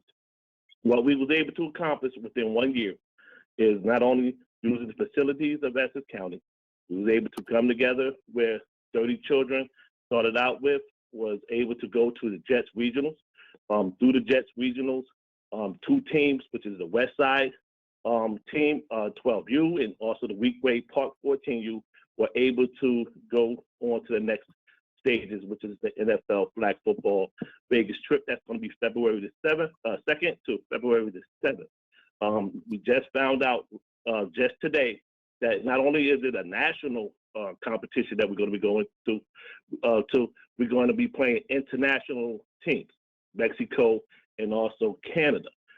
This is why we feel it's very important that we continue to support the community organizations to continue to have these recreational programs that's out here and to be able to continue to compound it together. Through this, we was able to come together with UCC, which is United Community Corporation, Weekway Park Sports Authority, and we formed the Essex County Parks League. Essex County Parks League is now developing to where we have a 12U team that went down to the Eagles Regional, and they also too are going to Vegas this next following month. And one of the things is because the Jets were so 30 seconds happy about Freeman.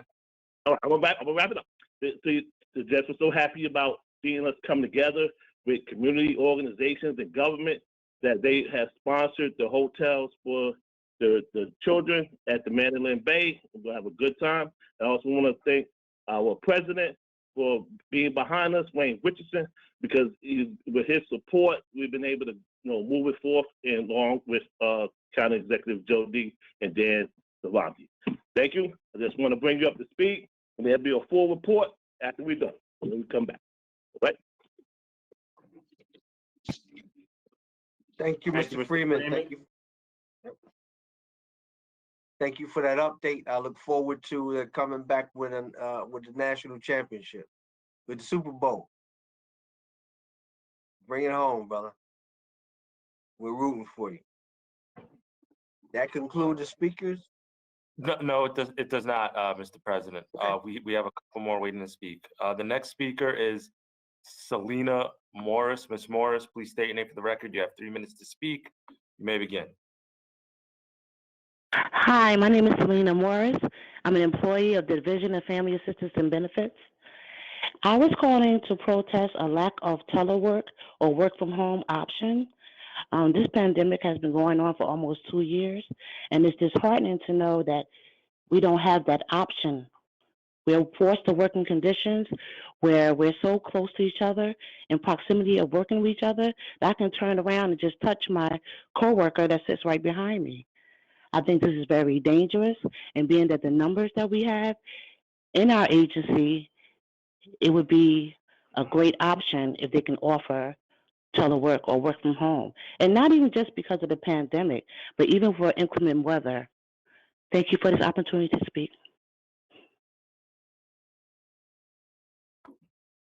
Thank you, Ms. Morris. Our next speaker is Josette Littlejohn. Ms. Littlejohn, you have 3 minutes to speak. Please state your name for the record. You may begin. Good evening.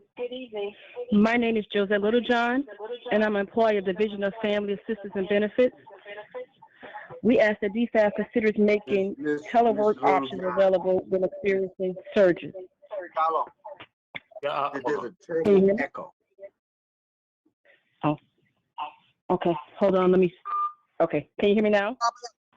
She probably has a device on. Ms. Littlejohn, please Yes. turn off any devices near you that have the meeting playing. You cannot listen to the meeting until at the same time. All right. I did. You may continue. Okay. Good evening. My name is Josette Littlejohn. I'm an employee of the Division of Family Assistance and Benefits. We ask that DFAB considers making telework options available when experiencing surges of COVID-19. It is our belief that our agency should seriously consider these options when feasible. This would assist our coworkers who are high risk of severe illnesses and possess underlying health conditions. This will also assist our peers who may have a household member who are at higher risk of severe illness and wellness. I also have seniors at home that in jeopardy of every time I go in and come out, that I'm come home and infect them. Also in the offices of 320 and 321 University Avenue of Newark, no windows open. There's no ventilation whatsoever, only the air vents, and the air is not clean at all. Looking at the vents is severely dirty, and we're living in horrible, deplorable conditions. They're starting to let us eat in the cafeteria now. The cafeteria is filthy. The floor is dirty. I don't even go up there anymore. The tables are not clean. And we're looking at the cleaning people, go clean. They're using one towel to clean everyone's desk. And we believe DFAB administration failure to devise a telework plan is negligent, especially since DFAB has reportedly received federal monies to purchase computers and iPads and cell phones. Further, we question the partial distribution and subsequent retrieval of technological devices previously issued in DFAB employees. In closing, we question the whereabouts of the technological devices purchased from AT&T with federal monies. Thank you. Thank you. The next speaker is Anthony Austin. Mr. Austin, you have 3 minutes to speak. Please state your name for the record. You may begin. Thank you very much. My name is Anthony Austin. I am an employee for DFAB. Earlier, our president, I'm also a member of CWA 1081. He mentioned that there were 4 deaths in regards to this COVID pandemic. It would have been 5. I was one of the people who actually contracted COVID-19. I was in the hospital for a while. I actually flatlined. I actually, thank God, came back to life. And every day I come into this office and I'm a little bit terrified. I'm a little bit scared every single day. It's difficult for me to admit that and just say it, but I just wanted to get my voice clear and get things heard that just a general inaction by administration has caused divide amongst all the employees in the office. I know that we've already discussed the issues regarding the microwave because we need those things to keep ourselves separate. We open up a cafeteria where you cannot sit right next to each other. You have to be 6 feet apart. There's not enough space for the hundreds of employees that we have inside of that building. We worry about the air because of the unclean vents. There's a lot of concerns that we've already listed and that people have already stated. The most important thing is that I want you to just hear us out and understand that this is the pandemic that is ravaging the country, that is ravaging our building. Like I said, we've had over 300 cases over this span of time. There have been constant emails every single day that someone else is testing positive, and it's tiring and it's taxing, and it takes a lot for us to do our job and to assist the people and the citizens of Essex County. We do all we can. We've strived and done excellent work throughout the pandemic, and we just wish and ask for just a little bit of understanding, a little bit of care to just look into the concerns that we have to help us out the best of our abilities, because the better we do, the better the citizens of Essex County do. Thank you for your time. Thank you. The next caller is Darnell Thompson. Mr. Thompson, you have 3 minutes to speak. Please state your name for the record. You may begin. Darnell Thompson, Division of Family Assistance and Benefits employee. I'm just asking that you commissioners, each and every one of you, sit back, review this. I am aware that it's being recorded, and hear the concerns of DFAB. There are valuable and valid concerns from the employees. Please hear us, consider, put yourselves in our position. How would you yourself appreciate being handled in such a manner with such a pandemic? That's all I ask. Thank you all for your consideration. Thank you, Mr. Thompson. The next speaker is Damesha Turner. Ms. Turner, you have 3 minutes to speak. Please state your name for the record. You may begin. Good evening. My name is Damesha Turner, and I'm an employee of the Division of Family Assistance and Benefits. I am protesting the recent outbreak and conditions in which DFAB administration has forced our employees to work. The resurgence of COVID-19 has adversely affected many of our peers. In fact, our agency has experienced multiple deaths as a result of this deadly disease and approximately 354 positive tests. We ask that you review the practices being utilized within our agency, which may include proactive sanitation practices, which I doubt is very scarce because I myself observed our own bathroom, employee bathroom, not being properly sanitized nor cleaned for more than a week, an excess of 2 weeks. Disinfection practices for COVID-19 positive workspaces and temporary closure of our buildings to remediate this dire health and safety concern. Sanitation suites of frequently used areas should be a priority. Mopping, cleaning, just basic sanitation. An additional sanitation station should be placed in all common areas, which may include hand sanitizer and wipes. Finally, we demand that DFAB administration immediately adhere to the OSHA standards and required protections within the workplace. Thank you. Thank you. Our next speaker is Tanya Robinson. Ms. Robinson, please state your name for the record. You have 3 minutes to speak. You may begin. Tanya Robinson. You may begin, Ms. Robinson. Okay, so good evening. So the County of Essex has a motto, putting Essex first, which is what we as DFAB employees do all day, every day. We work really hard to put our customers first and deal with the issues and concerns that they have. We're just asking you as freeholders to help and support and put us first. We have families that we go home to, and we don't want to take anything home to them. It is daunting to get alerts 5, 6, 7 a day on holidays, weekends, at night, all hours. It's stressful and daunting. We are wearing our own PPE, there was a meeting recently where our unions were told that KN95 masks were the better masks, and yet you still give us the paper ones. You're not giving them to us. We have to buy our own. You're not even giving us stipends or paying partial. It makes us concerned. The rules and the regulations and the lack of help and support that we are feeling has us scared, nervous, concerned, because at the end of the day, the one thing we all want to do is go home to our family safely and not take anything back and not get sick ourselves. A lot of us have responsibilities that we have to take care of, and God forbid we get COVID, and along with our other issues, we die, we perish. Who takes up that slack for us? So we would like you to help us. Put Essex first, put your staff first, and help us support you. Thank you.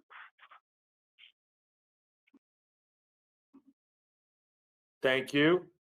Madam Clerk, we do not have any other callers waiting to speak. Okay, thank you. Mr. President, we have received some email comments and I will read them at this time. The first one is from Daria Rotondo, no address given. Dear, good evening. My name is Dario Rotondo. I'm an employee of the Division of Family Assistance and Benefits.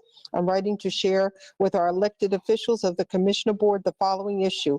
I am protesting management's unsafe edict to remove all microwaves from the field offices, which would force employees to congregate and eat in the cafeteria area en masse.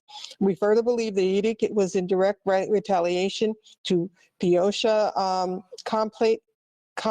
complaint initiated by the union leadership regarding DFAB's failure to proactively exterminate rodents within various DFAB locations. Also, proper ventilation, appropriate air filtration systems, and spacing continues to be an ongoing challenge within our agency. Finally, DFAB administration has already done a poor job ensuring our employees that are protected, and we believe mandating employees to congregate in a cafeteria is unsafe. Sincerely, Daria Rotondo. Next is Vicki Saunders of East Orange. Good evening. My name is Vicki L. Saunders. I'm an employee of the Division of Family Assistance and Benefits. We ask that DFAB consider making telework options available when experiencing surges of COVID-19. It is our belief that our agency should seriously consider these options when feasible. This would assist our coworkers who are at a higher risk of severe illnesses and possess underlying health conditions. This would also assist our peers who may have had household members who are at higher risk of severe illness as well. We believe DFAB administration's failure to devise a tele-network plan is negligent, especially since DFAB has reportedly received federal monies to purchase computers, iPads, and cell phones. Further, we question the partial distribution and subsequent retrieval of technical devices previously issued to DFAB employees. In closing, we question the whereabouts of those devices purchased from AT&T with federal money. Next, a similar email requesting that DFAB consider telework options and requiring about devices purchased from AT&T was submitted by Jonah Lux of West Orange, New Jersey. Okay. There were multiple comments submitted via email for non-agenda items, and these are additional items. And the next one was from Deepa Churde, no address given. Good evening, my name is Deepa Churde. I'm an employee of the Division of Family Assistance and Benefits. I'm calling to share with our elected officials and commissioners board the following issues. DFAB management has been refusing adequate PPE for DFAB employees. It appears that our current administration has opted to complicate the process for ordering masks, Lysol, hand sanitizers, gloves, and wipes. Apparently, specific PPE E, such as Lysol, is designated for higher ranking employees. Further, we ask that you investigate the most recent procedure established by current DFAB administration and request a financial breakdown of all monies received from federal monies to address these issues. Microwaves, Pioche, and forced congregation. I'm protesting the management's unsafe edict to remove all microwaves from field offices, which would force employees to congregate, eat in the cafeteria area en masse. We further believe the edict was in direct retaliation to Pioche complaints initiated by the union leadership regarding DFAB failures to proactively exterminate rodents within various DFAB locations. Also, proper ventilation and appropriate air filtration systems and spacing continues to be an ongoing challenge within our agency. Finally, DFAB administration has already done a poor job in ensuring our employees are protected, and we believe the employees to congregate on elevators and cafeterias life-threatening and unsafe. The 3 minutes were up for this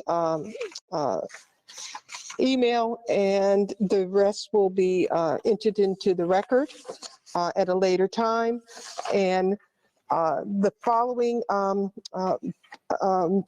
comments or similar comments were also submitted by Vicki Saunders, Joanna Looks, Christina Kreis, Patricia Hill, Hamish Shah, Adrian Davis, Chinwe Duru,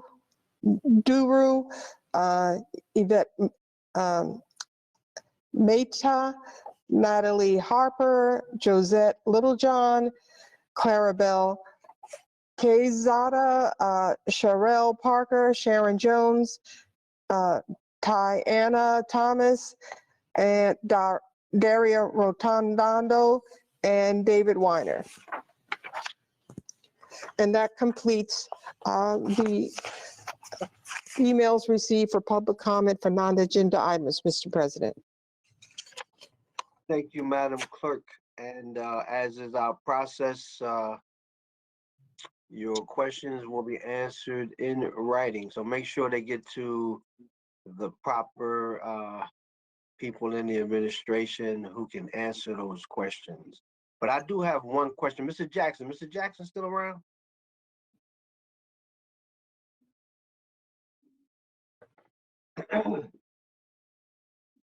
Mr. President, hi, this is Matthew Dooley, Office of County Administrator. He just stepped out. I'll be back in a minute.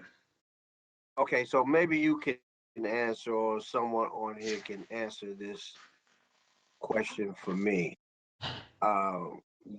Is there any, oh, Courtney is there as well. Is anyone in DFAB able to allow employees to work from home?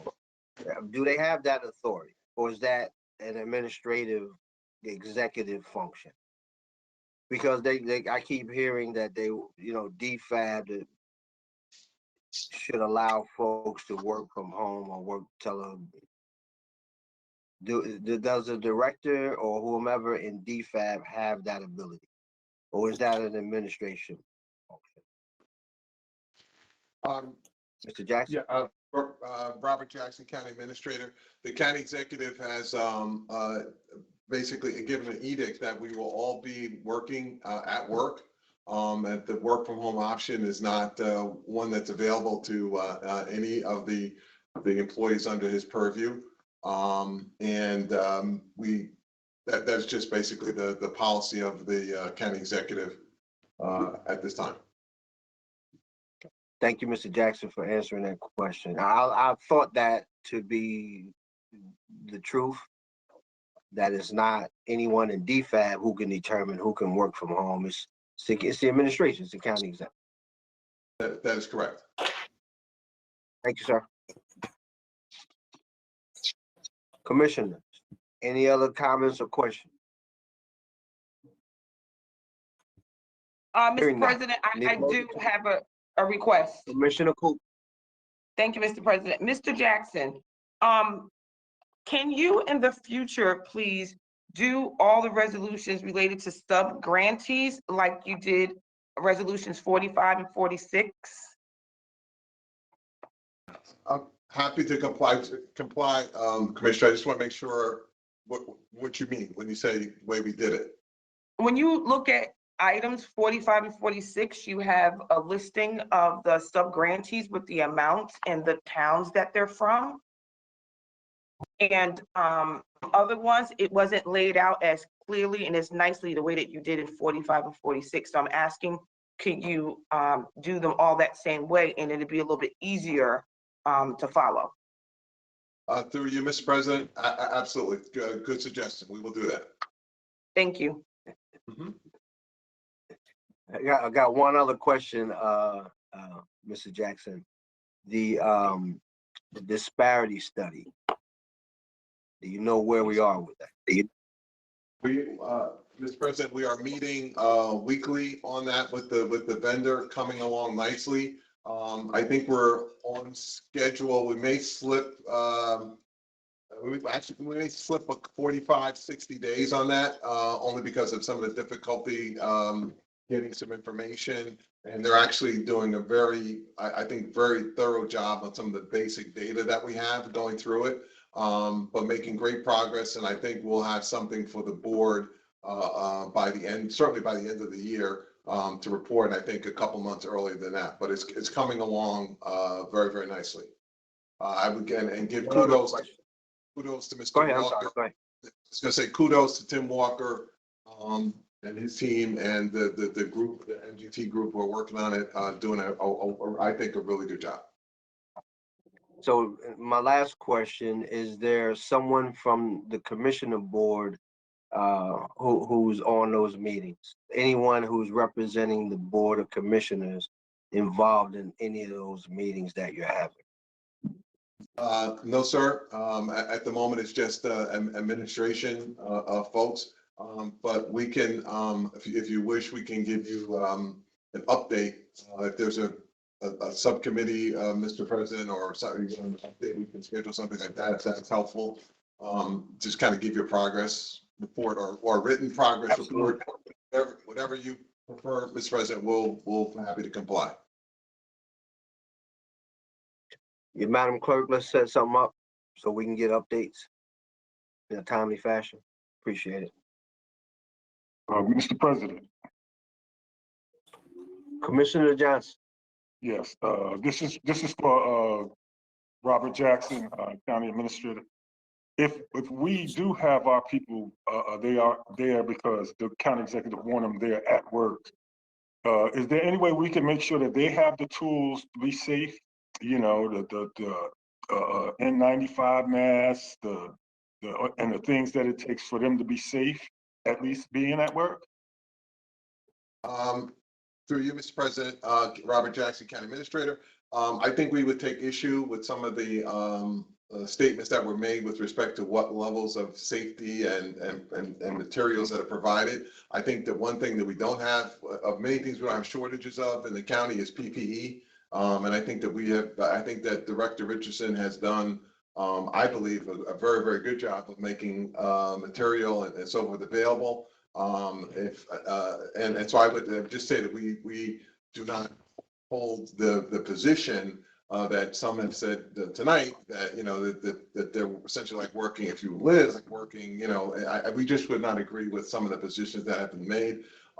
We heard tonight some of the comments that were made. We're always looking to get better. And, you know, we'll commit to the board to continue to look at that. We'll ask Director Richardson to, along with Maya Lordo, our health officer, to take a look again at it. But I can tell you that, you know, for a fact that the Director Richardson and our health officer, Maya Lordo, and certainly the county executive are committed to have all of our employees work in the safest possible environment. If we're falling short on a couple of things, we're happy to look at it, and we'll certainly commit to the Board of Commissioners to do that and give you assurances that that's on the right track. And what about the thing about the microwaves? How were they situated? Did they have it in floors or different departments up there, or was it like a open area where it was just microwaves? You know, because, you know, I can understand them not wanting to be in that crowd like that, although I know our county employees have been being tested on a regular basis. or have had their vaccines and things of that nature. But this COVID-19 is kind of spooky with a lot of people, especially those that have to go home to their kids and their parents and aunts who have different ailments and things of that nature. So I would like to feel safe that they're being safeguarded the right way, because they are doing the work for us here at the county. Through you, Mr. President, and again, I just want to reiterate that the county executive and all of us on this call and all of our management are committed to have the safest possible environment for all of our employees. So we don't want to, we would not initiate a policy that we think is going to put our employees in danger. The microwaves are, I would almost describe it as different stations throughout the area where the cafeteria is. There were previously microwaves spread out on in the actual work areas. However, with the edict now to not be eating at desk and so forth, the notion was, well, let's get everybody not congregated, but certainly the microwave spread out in more separate stations, but in the same floor area. So it's not like you have 20 microwaves in one room and it's not like that. There are sort of 4 or 5 or 6 in certain areas that folks can use and then go and eat in the cafeteria. One of the problems we have, one of the issues we have is, where we say, well, we have a concern about rodents or whatever, but yet we at the same time, we want to be able to, have food and so forth throughout the building. And so it's kind of like you can't have your but you can't have your cake and eat it too. It's kind of like we have to take some measures if we're trying to control one complaint. There's some measures that we can take to try to do that. That may cause an inconvenience on another side. But again, all issues that if everybody's eating on everywhere, there's going to be a problem, right? So what we said, well, let's try to control that. And then if we do that, then maybe we can revisit some other things. But in the moment, we're trying to control one particular issue. I would say that we will, again, as I said previously, with Director Richardson and with our health officer, we'll look at a number of things.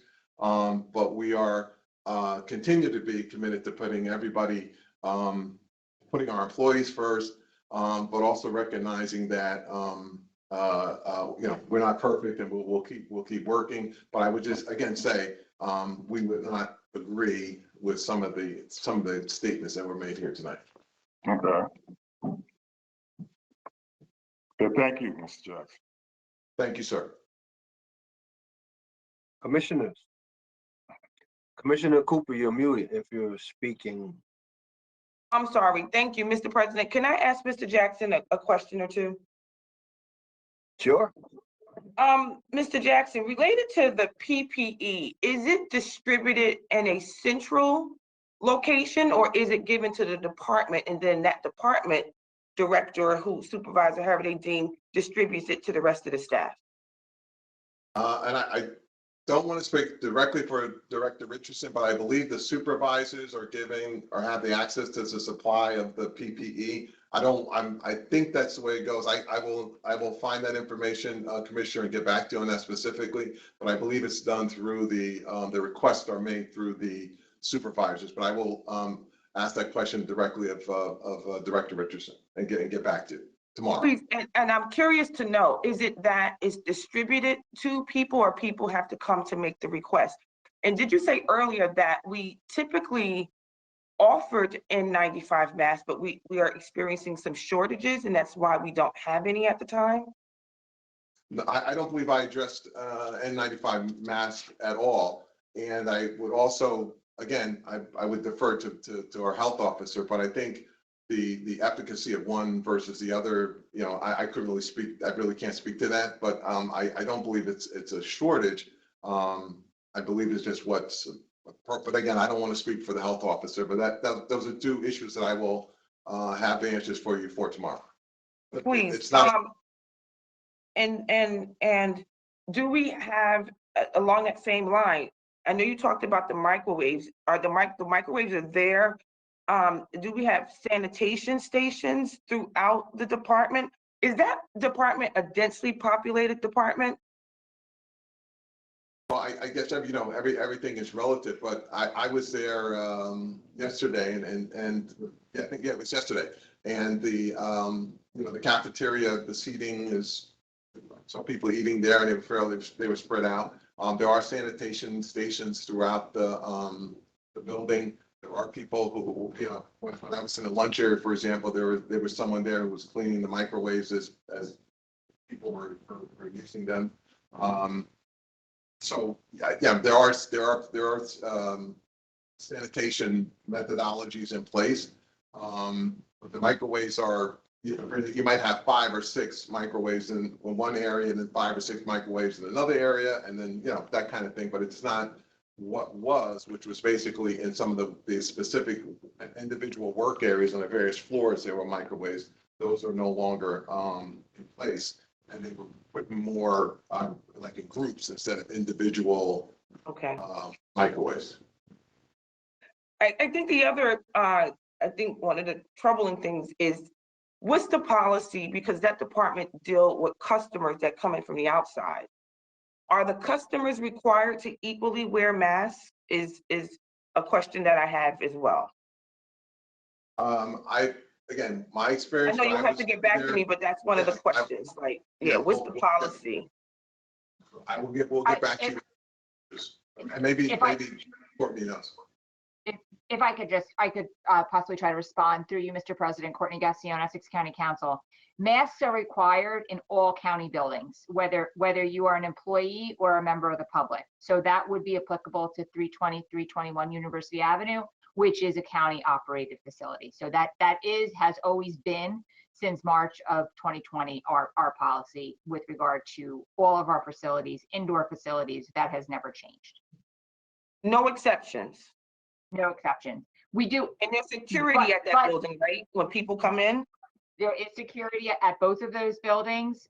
We do have, just speaking of exceptions, we do have some employees with medical conditions that involve their inability to wear masks. But as for the members of the public, they are required to wear masks. Okay, thank you. Thank you, Commissioner. Commissioners, any other questions or comments? Hearing none. Motion to adjourn. Motion. Second. All in favor? Aye. All right, so move. Have a good night. Be safe. It's not over. Wear your mask. Get vaccinated. Be careful out there. Take care, everyone.